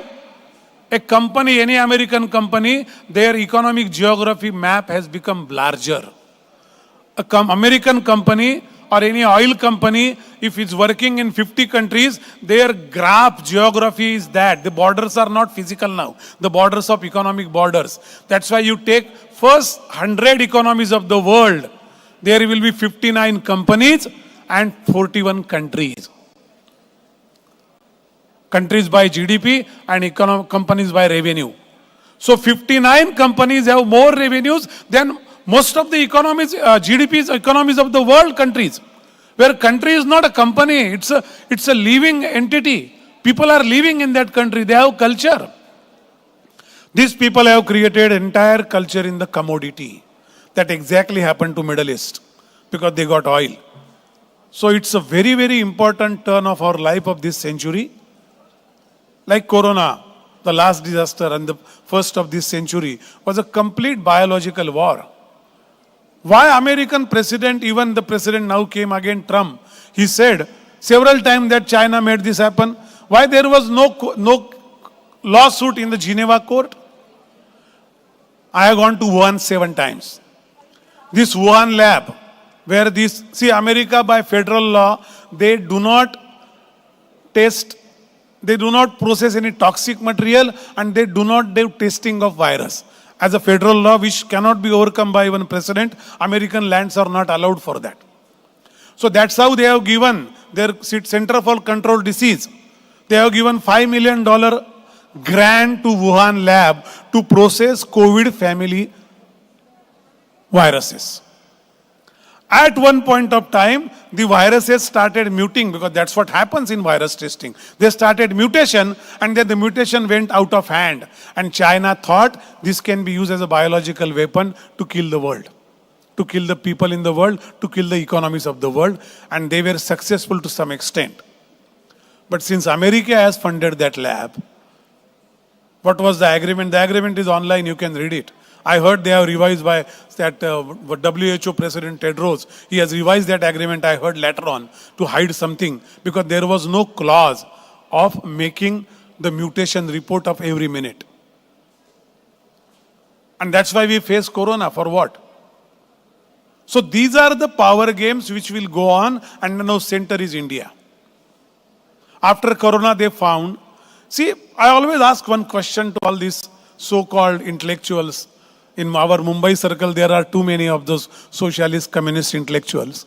I ask them a simple question, that if this country was of no self-respect, was of no entity, was a garib, what kind of a very poverty, below poverty line people living, all casteism, all divide, all stupid civilization, why the hell people kept coming here for thousands of years? Will you go to a dirt place and did loot? I mean, if I go into the history, Ghat Sutra, it will take a couple of hours to talk. I will not, that is not my topic. But 150 lakhs, 1.5 crore Hindus were killed by these invaders. 27 full ships of gold has left from Kajik. This Vasco da Gama came to which that port?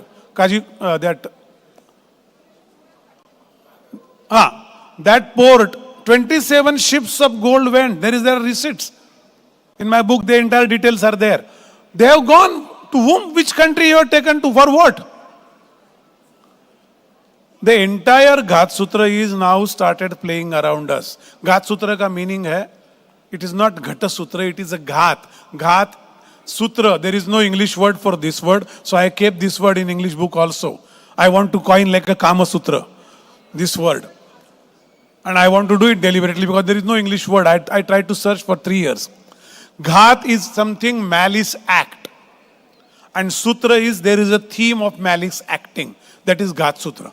And now that what's happening in the world, after demolishing the country, correcting the European economy, making America #1 debt-owned country and #1 economy, making China not known economic country. We don't know what China is doing. They say 21 trillion, 12 trillion. I don't believe, because there are something happening in China which nobody knows. After making all that, now they are telling that they are trying to touch India because India is on the rising.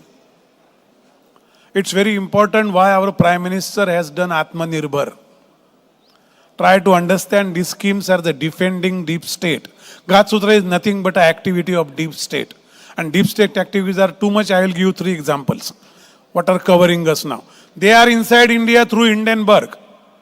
They are trying to demolish Indian market by the probe of Hindenburg and all these. They are all, George Soros is a puppet of these people who are running this world, who are called kingpins. George Soros is a puppet of them. He was an employee of them, take it that way. He is, and still today. They are Rothschilds, Rockefellers and Morgans. They are the kingpins. They own more than $1,500 trillion. No audit. There are no companies, their wealth is not displayed in any auditing firm, in any auditing framework of the world.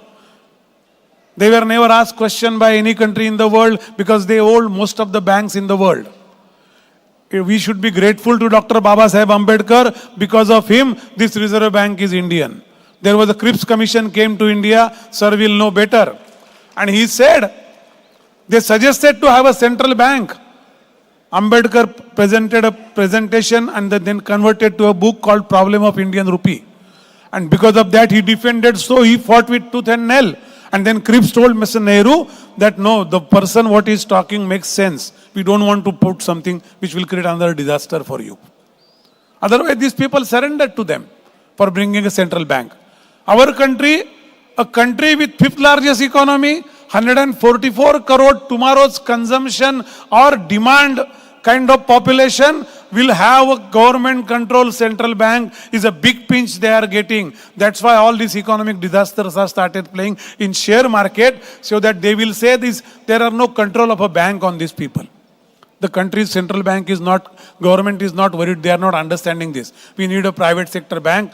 That's exactly was in US in 1910. Before they brought this federal bank. And the three people who opposed federal bank was Benjamin Guggenheim, he is the mine empire of America. John Jacob Astor, who built the first trust in America. And Isidore Straus, who is the owner of chain Macy's. These are the three big businessmen in America who were opposing tooth and nail to the federal bank. Of these people's, all this malice intention of creating a private central bank, and they all got killed in Titanic accident. They all got down with Titanic. John Jacob Astor's wife, Eva, has written a book because she was let go on the ship. He said, I requested my husband to come because you are very important to millions of people in the country. You are a watchdog for this country. He said, no, until the last boy or the last small person in the boat or a lady leave the boat, I will not go to the lifeboat. There were no enough lifeboat. All that incidents day by minute I have written in the book. The issue is these people got killed and the oppose stopped. Federal bank got established.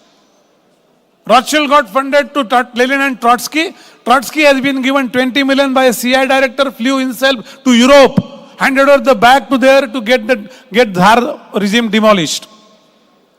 They got control of gold, because gold was a currency that time. Then the currency became oil. And now the currency is data. What Zuckerberg said a month back, maybe 3 weeks back, he said, yes, all the big corporations who work in metadata, they are very much in consultation with Pentagon, CIA and FBI. What data you are using on Facebook, I'm not saying you don't use Facebook, but try to understand what you are putting is getting somewhere collected. Data is a currency for tomorrow. Try to understand that. That's why Modi ji is putting huge pressure on Mark Zuckerberg and Facebook to have the metadata ownership in India. That's a different ball game. That's defending deep state. They will try to take out everything what you have. And this will go on increasing day by day. Since now we started we defended very much in the Hindenburg case, in the international court. Now they brought another thing against Adani. And now, with the simultaneously, Mizoram chief minister goes to US. And he talks about Mizo is a separate community and not part of India in United States. When he is a vote-taken chief minister of a state. That is funded, the trip was funded by whom? Find out. The same group where trip was funded of Rahul Gandhi in United States, where he talk all, sorry for the word, bullshit things in United States against India. Same thing happened in Sri Lanka. What is happening on the leftist movements in Sri Lanka now? After Hambantota exercise was failed, miserably, because there was no, the port doesn't have a business as China desired. Even they cannot control India from there because we took severe objections. Maldives is here and there, jumping like a ping pong ball. But we'll pull Maldives strings one day for sure. Now they started the biggest blow in Bangladesh. Sheikh Hasina's government going is not a blow to Sheikh Hasina, but to Indian sovereign government. They are on our doorstep now. We are all happy, eating breakfast and having lunch and dinner and enjoying friends and parties. We do not even feel that how the things are coming closer to us. But we have to think, man, because we are, the people who is literate has no excuse of saying tomorrow I am not aware. A person who is fighting for life can say that I am not aware because he is fighting his day-to-day life. A person like you and me who are little bit literate, little bit can read, understand, have no excuse This will be a blow to our own country if you are not aware. That's why I'm very grateful to these people that they put this conclave of aware with the word aware. Because aware is the first step. Aware makes you arise, and arise makes you assertive. And as Swamiji very correctly said, the next A will be act. But for the economic periphery, madam, the first thing is to act now, because we are aware and now we don't want to wait everyone 144 crore to get arise or, assert. We need to work, who will understand, we need to work on these economic tools. And that is the thing which will create a bad or good future for next generation, and we'll all be responsible for that, both acts, good or bad. Because if we will not do our job, all our generation is taken birth after independence. So we really have not done much for our country as an independent country. So now this is the economic independence war which we have to fight, and which is really coming on our doorstep with Bangladesh. Now Sheikh Hasina is still in India right now. Why we are giving her asylum? Now with Trump came, the things are changing a bit. Might be in a couple of months or so, she will get back to her position in Bangladesh. But before that, who came? Muhammad Yunus. Who is Muhammad Yunus? He got Nobel for what that? For that microeconomics, right? What he did for Bangladesh is, find out. You will understand what I am trying to say. And now why sudden a country's president goes away, somebody comes as an economist to rule the country, and suddenly Hindus getting attacked? And they are getting killed for what? Why this political war is getting converted to a racial war? Why Pakistan is suddenly getting interested in that? Why China is getting interested? Because they could, Sheikh Hasina denied them access to Chitgaon. And now Jinping is saying that we are there to solve our South Asian problem, and the rest in South Asia, it's our responsibility. Why is saying that? And why Trump is saying that what is happening in Bangladesh is not good. Now the forces started coming on the table of war. There may not be Third World War as a conventional war, but the wars is already ongoing. You know, last week I heard a report that there are some fake currency for 500 rupees are floated in India. Where from this currency came? Pakistan. Where from it came to Pakistan? Dubai. Who is up before that? Who is behind all this? Why they want? See, the economy is such a strong thing which we are growing with Atmanirbhar and other things. The farmers, salute to farmers of India. They are raising bar like anything in the world. And now this economy will get punctured. We'll have big blows at various places, from share market to the seeds of farming. Now Monsanto is again under a scanner now. Who is Monsanto? Is a seed supplier from United States. Who has stake in Monsanto? Guys, I have limited time to talk. My book will give you some guidelines for some direction, but I request you to read all the news behind the news. Why suddenly problem was erupted in Bangladesh? Think on that, you will find answers. But don't think it is Bangladesh problem, not our problem. What we have to do? We have to eat and sleep in the afternoon. It's very hot now, or it's very cold now, it's raining badly. These are not the problem. The problems are this. Now you will suddenly see some issue in Myanmar some month back. Now you see Nepal unrest. Now you will see the next point is Bhutan. You will see the borders on the geopolitical side, the borders will be made unrested. Then the domestic economy will be punctured. Lot of things will be challenged. And then we all will think one day that this is a rotten country, this is Banana Republic. There is no point in leaving. All our sons and daughters, they will go to United States for their further education. Which is not a country which is a big mall. I stayed there for 17 years. I know inside out. I drove that country for 9 lakh kilometers I drove. I know that country several times I drove. It is big mall. It is not a living way. It is a arrangement which, people think that common man is safe. But they are not. I will give an example. There is a payroll system in United States most of the company use. That payroll system is owned by Rothschild. Every day they come to know that how many household people have how much in their saving bank balance or saving account, how much money is idling. Based on that, they bring the Wall Street securities. The subprime crisis was a part of that.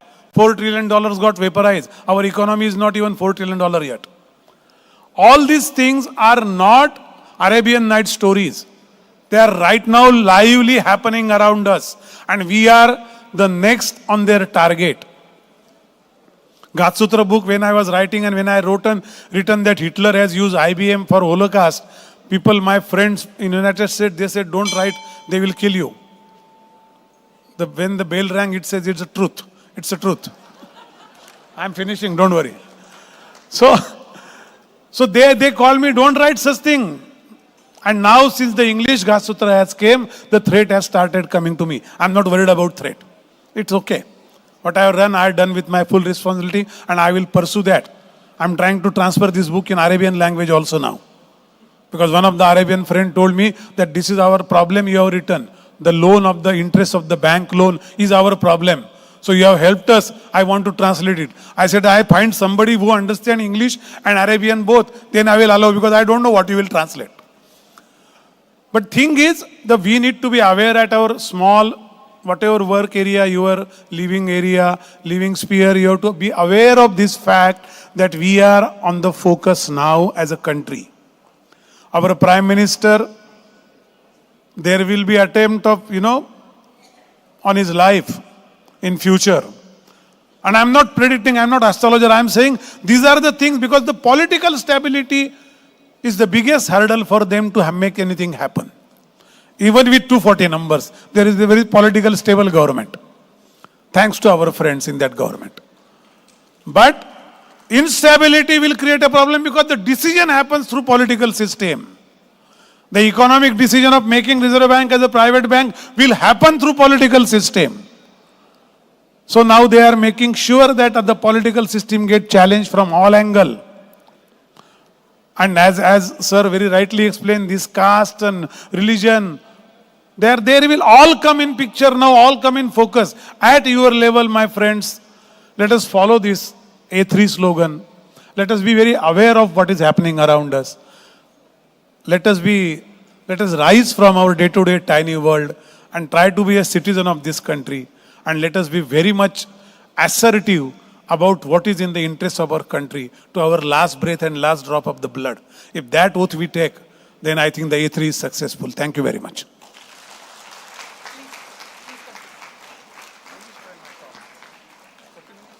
Yes, 40 minutes.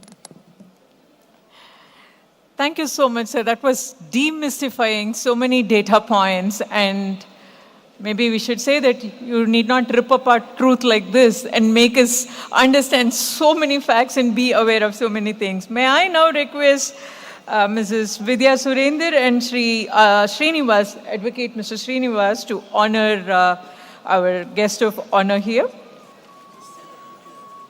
Onto the whole of North India down up to South India. And these Nagas from here went into Cambodia, Vietnam and Indonesia. And this Cambodia's original princess, Naga princess, married Kaudinya. Kaudinya is on the Visakhapatnam, this Andhra border, Kaudinya. Now everybody will be made Brahmin by this fellow. So Kaudinya was made a Brahmin. Don't believe into all those things. So the first Cambodian dynasty was formed. Cambodian people are Tamil origin, South Indian origin. And these people created Angkor Wat, the biggest Hindu temple in the world. Biggest temple in the world is not in India. Biggest Hindu temple is in Cambodia. 10 square kilometers of area, 5,500 acres. போராட்டம் நிறைந்த வாழ்க்கை அப்படிங்கிறதுக்கு திரு நல்லசாமி அவர்கள் ஒரு உதாரணம். தினமும் விவசாயத்தை விட அதிகமாக அவர் சந்திப்பது வழக்குகளை தான். பல்வேறு வழக்குகளை தினமும் சந்தித்து விவசாயியின் நலனுக்காக போராடி வரும் திரு நல்லசாமி அவர்கள் இப்பொழுது நம்மிடையே உரையாற்றுவார்.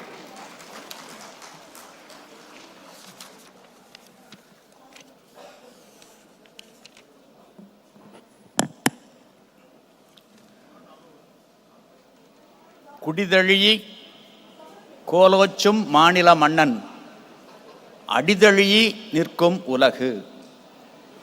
குடிமக்கள் நலனில் அக்கறை கொண்டு தொலைநோக்கு பார்வையில் சிந்தித்து வரும் தலைமுறையை முன்னிறுத்தி நல்லாட்சி நடத்துகின்ற ஒரு மாநில ஆட்சியாளன் பின்னால் ஒட்டுமொத்த உலகமும் அணிவகுத்து நிற்கும்.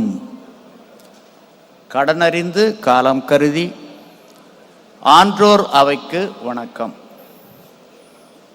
பிரச்சனைகளுங்கிறது எல்லாத்துக்கும் பொதுவானது. விவசாய பிரச்சனைக்கு தீர்வு ஒன்று தான், அதுதான் நிரந்தர தீர்வு. விவசாய கமிஷன் பரிந்துரையை ஏற்று செயல்படுத்துவது மட்டுமே. இப்போ அரசுகள்லாம் இலவசம், மானியம், சலுகை, கடன் தள்ளுபடி, காப்பீடு, நிவாரணம், வருமான வரி விலக்களிப்பு போன்ற சலுகைகளை அளித்து வருகின்றன. இவைகளெல்லாம் இடைக்கால தீர்வைத்தான் கொடுக்கும். இவை விவசாயிகளுடைய தன்மானத்துக்கும் சுயமரியாதைக்கும் விடுக்கக்கூடிய சவால்களே ஆகும். அடுத்து பார்த்தீங்கன்னா, நம்ம நாடு நீர்வளம், நிலவளம், கனிவளம், கடல் வளம் அனைத்து வளங்களையும் கொண்டிருக்கக்கூடிய ஒரு நாடு. நீர்வளத்தை பகிர்ந்தளிக்கணும். சுற்றுச்சூழல் பாதிக்காத வகையில் நீர்வளம் பகிர்ந்தளிக்கப்பட வேண்டும். அப்படி பகிர்ந்தளித்தால், இன்னைக்கு எரிபொருளில் 85% இறக்குமதி பண்ணிட்டு இருக்கிறோம். பெட்ரோலியம், சமையல் எண்ணெய்னு வரும்போது 70%, பருப்புன்னு வரும்போது 60%. அதுக்குத்தான் மானியம் கொடுக்குறோம். அதைத்தான் பங்கீட்டு கடைகளில் சந்தைப்படுத்துகிறோம். உதாரண சமையல் எண்ணெய்னு வரும்போது இந்தியாவில் விளையக்கூடிய தேங்காய், நல்லெண்ணெய், கடலெண்ணெய், கடுகெண்ணெய், விளக்கெண்ணெய் இதுக்கு மானியம் கிடையாது. இதை பங்கீட்டு கடைகளில் சந்தைப்படுத்துறதும் கிடையாது. இறக்குமதி எண்ணெய்களுக்கு தான் முக்கியத்துவம் கொடுக்குறோம். இது முற்றிலும் மாற வேண்டும். அப்படி மாறினால் மட்டுமே நாடு வல்லரசாகும். நாடென்ப நாட வளத்தன்ன நாடல்ல நாட வளர்ந்தரும் நாடு. எந்த ஒரு சூழ்நிலையிலும் எதற்காகவும் அந்நிய நாடுகளிடம் கையேந்தாமல் அனைத்து வளங்களையும் தன்னகத்தை கொண்டிருக்கக்கூடிய ஒரு நாடு தான் வல்லரசு. எதற்காக வெளிநாடுகளில் நாம் கையேந்த வேண்டும்? அடுத்து பார்த்தீங்கன்னா, காவிரி. இந்த காவிரி நீர் பங்கீட்டுக்கு என்ன தீர்வு? நிரந்தர தீர்வு, மோதலுக்கு முற்றுப்புள்ளி வைக்கும் தீர்வு, இறையாண்மை ஒருமைப்பாட்டுக்கு வலு சேர்க்கும் தீர்வு. என்ன தீர்வு? தினந்தோறும் நீர் பங்கீடு மட்டும்தான்.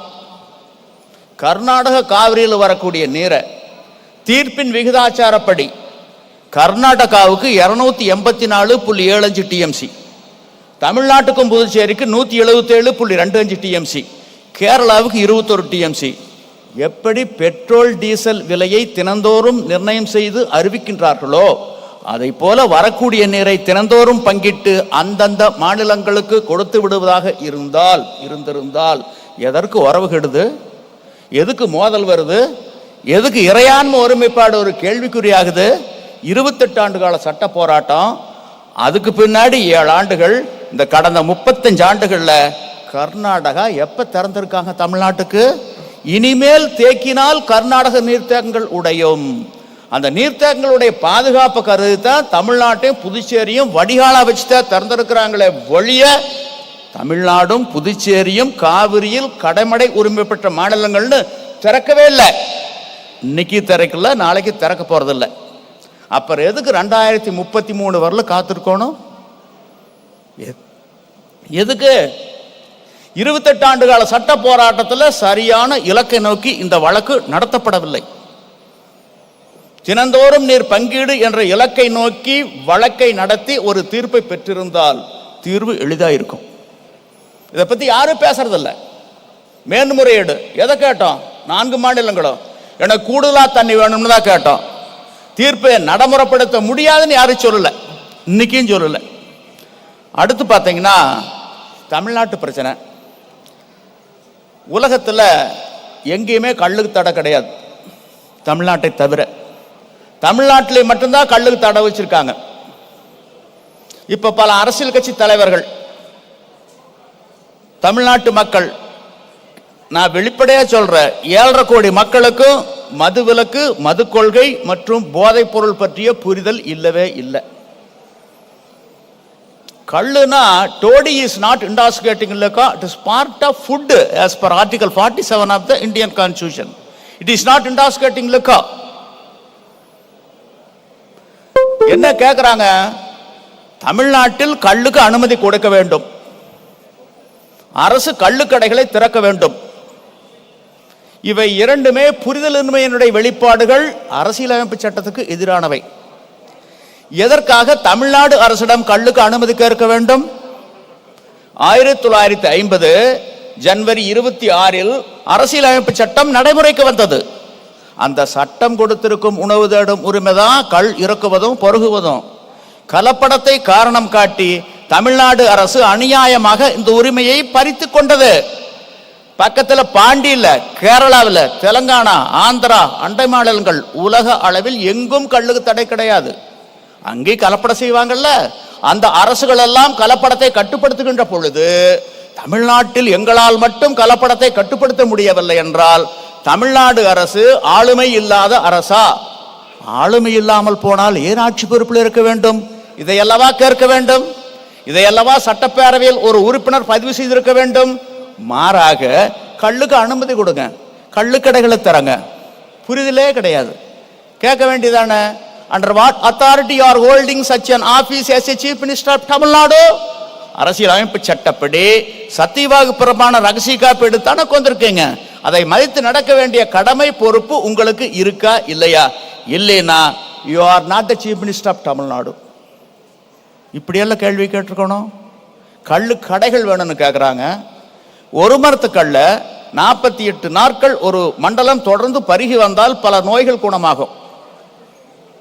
கல்லுக்கு ஏலம் கடை என்று இருந்தால் ஒரு மரத்து கல்லு கிடைக்குமா?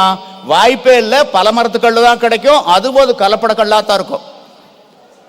அப்படி ஒரு நிலை வருகின்ற பொழுது அரசியல் அமைப்பு சட்டம் ஆர்டிகிள் 47வது பிரிவில் சொல்லப்பட்டிருக்கும், except for medicinal purposes of intoxicating drinks and of drugs which are injurious to health. இந்த வரி பொருளற்று போய்விடுகின்றது. ஆகவே அரசியலமைப்பு சட்டப்படியும் உலகளாவிய நடைமுறைப்படியும் கள்ளுக்கு தடையும் கூடாது, கடையும் கூடாது. தமிழ்நாட்டில் 7.5 கோடி மக்கள் இருக்காங்க.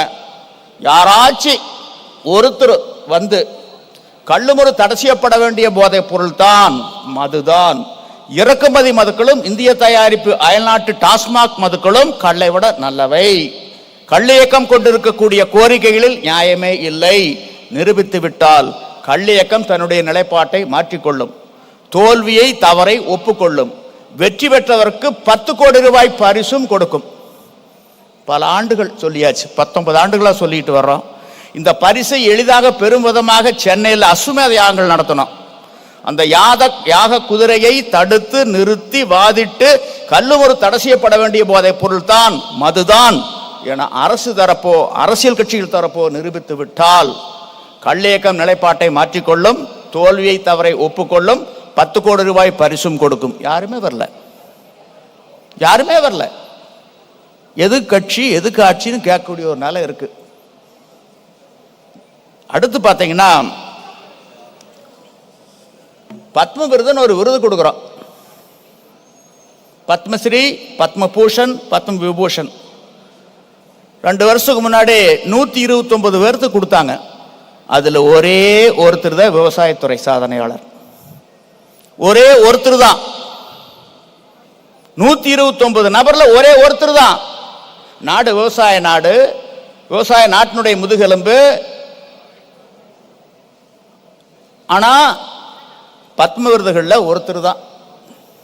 ஏன் மக்கள் தொகையில் 60% இருக்கிறவங்களுக்கு ஒரு 50% கொடுக்கலாமல்ல? ஏன் அந்த அந்த அந்த தொழிலை ஊக்கப்படுத்தலாமல்ல? இந்த மாதிரி இருக்கக்கூடிய ஊக்கப்படுத்த வேண்டிய ஒரு நிலை இருக்கணும்.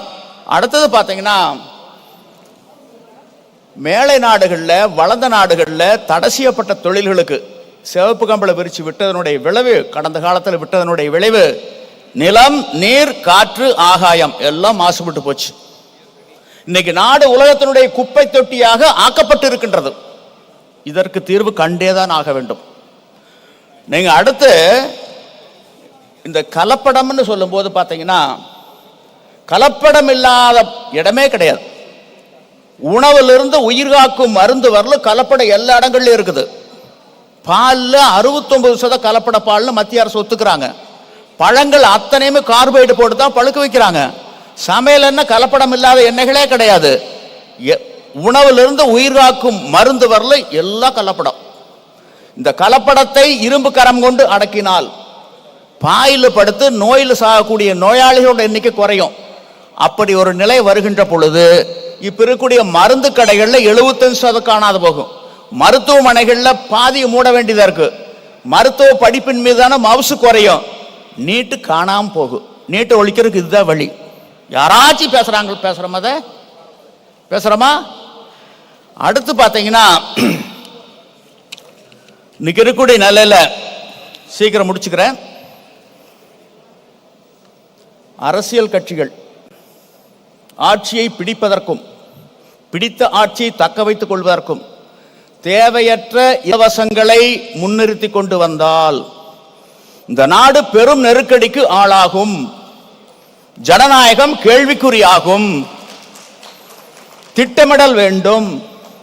ஒரு திட்டம் தீட்டுகின்ற பொழுது விளையும் நன்மை என்ன தீமை என்ன இரண்டையும் எடை போட்டு விடை கண்டு நன்மை கூடுதலாக இருந்தால் செய்ய வேண்டும், தீமை கூடுதலாக இருந்தால் கைவிட வேண்டும். நன்மையும் தீமையும் நாடி நலம் புரிந்த தன்மையான் ஆளப்படும். பொங்கல் வரப்போகுது. பொங்கலுக்கு வேட்டி சேலை கொடுக்க போறாங்க இலவசமா. அந்த வேட்டியினுடைய விலை 50 ரூபா போறோம். இன்னைக்கு விவசாய கூலிக்கு குறைஞ்சது 600 ரூபா தினம். ஒரு நாள் வேலை இழந்துட்டு தான் இந்த 600 ரூபா வருவாயை விட்டுட்டு தான் அந்த வேட்டி வாங்கிட்டு வர்றாங்க. அவங்களுக்கு கிடைக்கிறது 50 ரூபா, இழக்கிறது 550 ரூபா. இது தனி நபருக்கு மட்டுமல்ல ஒட்டுமொத்த தேசத்துக்கு இழப்பு. இப்படிப்பட்ட திட்டங்கள் தேவையா? திட்டத்தினுடைய இலக்கங்க. அடுத்து ஒண்ணுங்க, எது வேண்டாம், சமூக பாதுகாப்பு கொடுத்துருங்க ஒவ்வொரு குடிமகனுக்கு. உண்ண உணவு இல்லாம, உடுக்க உடை இல்லாம, இருக்க இடம் இல்லாம, போதிய மருத்துவ வசதி இல்லாம அனாதையாக இறந்து விடக்கூடாது. இந்த சோசியல் செக்யூரிட்டி கொடுத்துருங்க. எது வேண்டாம். முடிச்சுக்கிறேன். சட்டத்தினுடைய ஆட்சி தேவை. இது ஒரு ஜனநாயக நாடு. சுதந்திரத்தினுடைய விலை மக்களுடைய விழிப்புணர்வு. இதுக்கு ஒரே ஒரு தீர்வு. இதனால் இவன் முடிக்கும் என்றாய்ந்து அதனை அவன் கண் விடல் என்ற அடிப்படையில் வாக்களிப்பது மட்டுமே தீர்வு. வாய்ப்புக்கு நன்றி.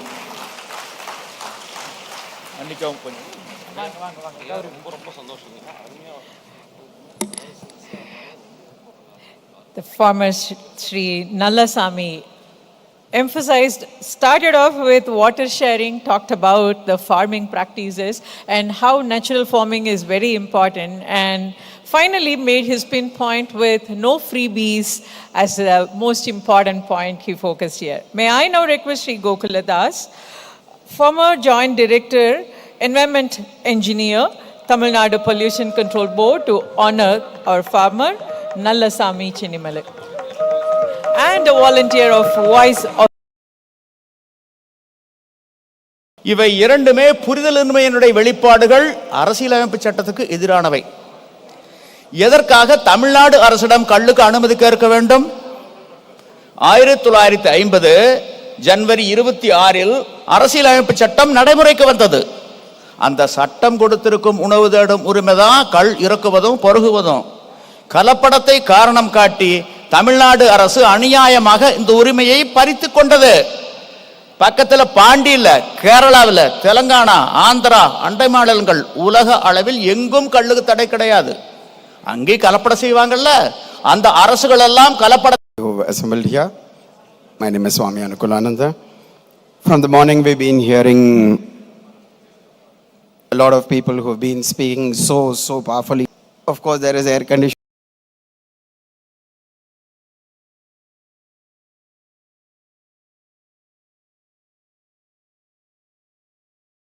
Of course, there is air condition in the room, but we feel very hot in our heart. There are just 2-3 statements which I would like to speak about and bring your attention to that. The first statement is Yatha Drishti Tatha Srishti. the question is, how does Yatha Srishti become Tatha Srishti? In between, there are two things. Yatha Srishti becomes Yatha Bhavana. Yatha Srishti becomes Tatha Bhavana. Yatha Bhavana becomes Tatha Karma. And Yatha Karma becomes Tatha Srishti. So therefore, the Drishti is the most important point, because that becomes emotion, emotion becomes action, and action becomes results. So that is why even from the British colonialism, they focused on Drishti, because Drishti ultimately becomes Srishti. So therefore, there are two areas, two venues which were captured and which is being captured so strongly. One is education of children and youth, and second is social media. So in schools and colleges, the student is indoctrinated using education. The moment we finish schools and we finish colleges, we are indoctrinated using social media. So until these two things become populated by dharmic values and dharmic ideals, the change that we want to bring in the mindset of the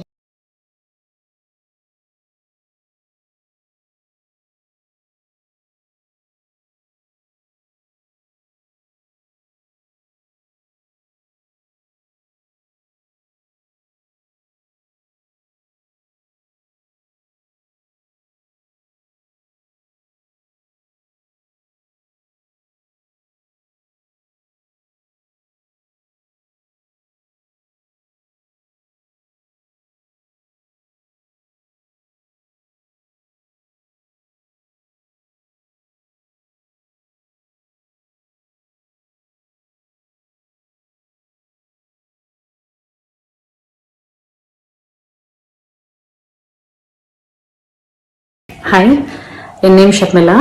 நான் ஆஸ்தானோட 3G20 first Tamil batch student. நான் already equity trading பண்ணிட்டு இருந்தேன். F&O பற்றி நல்லா படிச்சுட்டு அப்புறம் தான் ட்ரேடிங் பண்ணணும் அப்படின்னு நான் பார்த்துட்டு இருந்தப்ப எனக்கு ஆஸ்தா பற்றி என் ஹஸ்பண்டோட ஃப்ரெண்டு மூலியமாக தெரிய வந்துச்சு. அவங்க கொடுத்த ஃபீட்பேக்கே எனக்கு ரொம்ப கான்ஃபிடன்ஸ் கொடுத்துச்சு இன்ஃபேக்ட். அண்ட் அதுக்கப்புறம் நான் அவதூத் சாரோட ஐ ஓப்பனர் ப்ரோக்ராம் அட்டென்ட் பண்ணேன். It was so comfortable. So அப்போ நான் யோசிச்சுட்டு இருந்தேன் எதுக்காக அப்படின்னா, I was in my second month pregnancy. So என்னோட ஹெல்த்தை சப்போர்ட் பண்ணுமா, என்னால் முழுசாக முடிக்க முடியுமா அப்படின்னு சொல்லி யோசிச்சுட்டு இருந்தேன். அப்போதான் எனக்கு தோணுச்சு, இப்போ நான் பண்ணவில்லைன்னா எப்பயுமே கண்டிப்பாக பண்ண முடியாது அப்படின்னு சொல்லிட்டு. ஸோ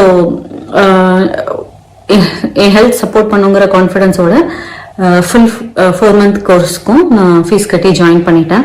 அதுக்கப்புறம் ஏர்லி லேர்னிங் அண்ட் ஒரு லெவலாக முடிச்சு இப்போ நான் கோர்ஸ் கம்ப்ளீட் பண்ணிட்டேன். அண்ட் எஸ்பெஷலி இந்த கோர்ஸில் வந்து எங்களோட ட்ரெயினர் முகேஷ் சர்மா சார், அவரோட எக்ஸ்பீரியன்ஸ், நாலேஜ் அண்ட் இன்ஃபேக்ட் அவரோட டீச்சிங் வந்து வேற லெவலில் இருக்கும். எவ்வளோ காம்ப்ளெக்ஸான டாப்பிக்காக இருந்தாலும், காம்ப்ளெக்ஸான விஷயத்த சொல்லித்தரணும் அப்படின்னாலும் அதை ரொம்ப சிம்பிளாக பிரேக் டவுன் பண்ணி ஈஸியாக எல்லாருக்கும் புரிகிற மாதிரி சொல்லி தருவார். அதுக்கப்புறம் எங்களோட கோ trainer Vignesh sir.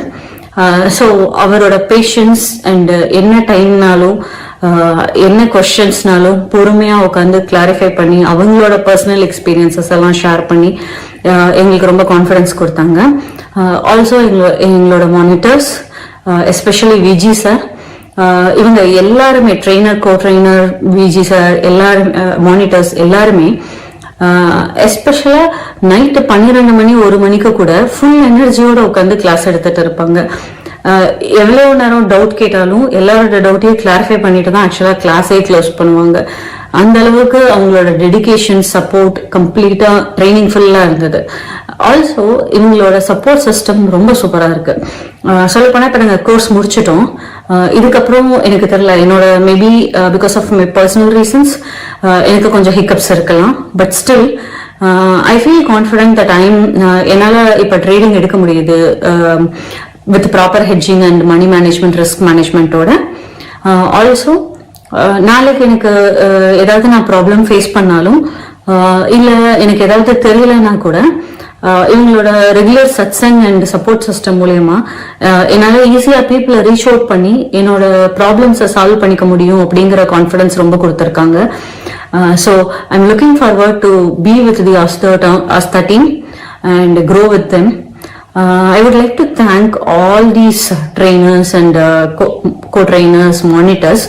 Also, especially to Avadut sir for his mission and this wonderful designed course.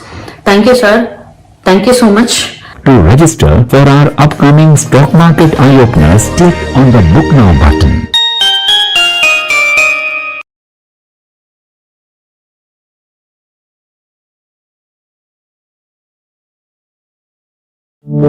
Unfortunately, most of the people who call themselves business owners are actually not business owners.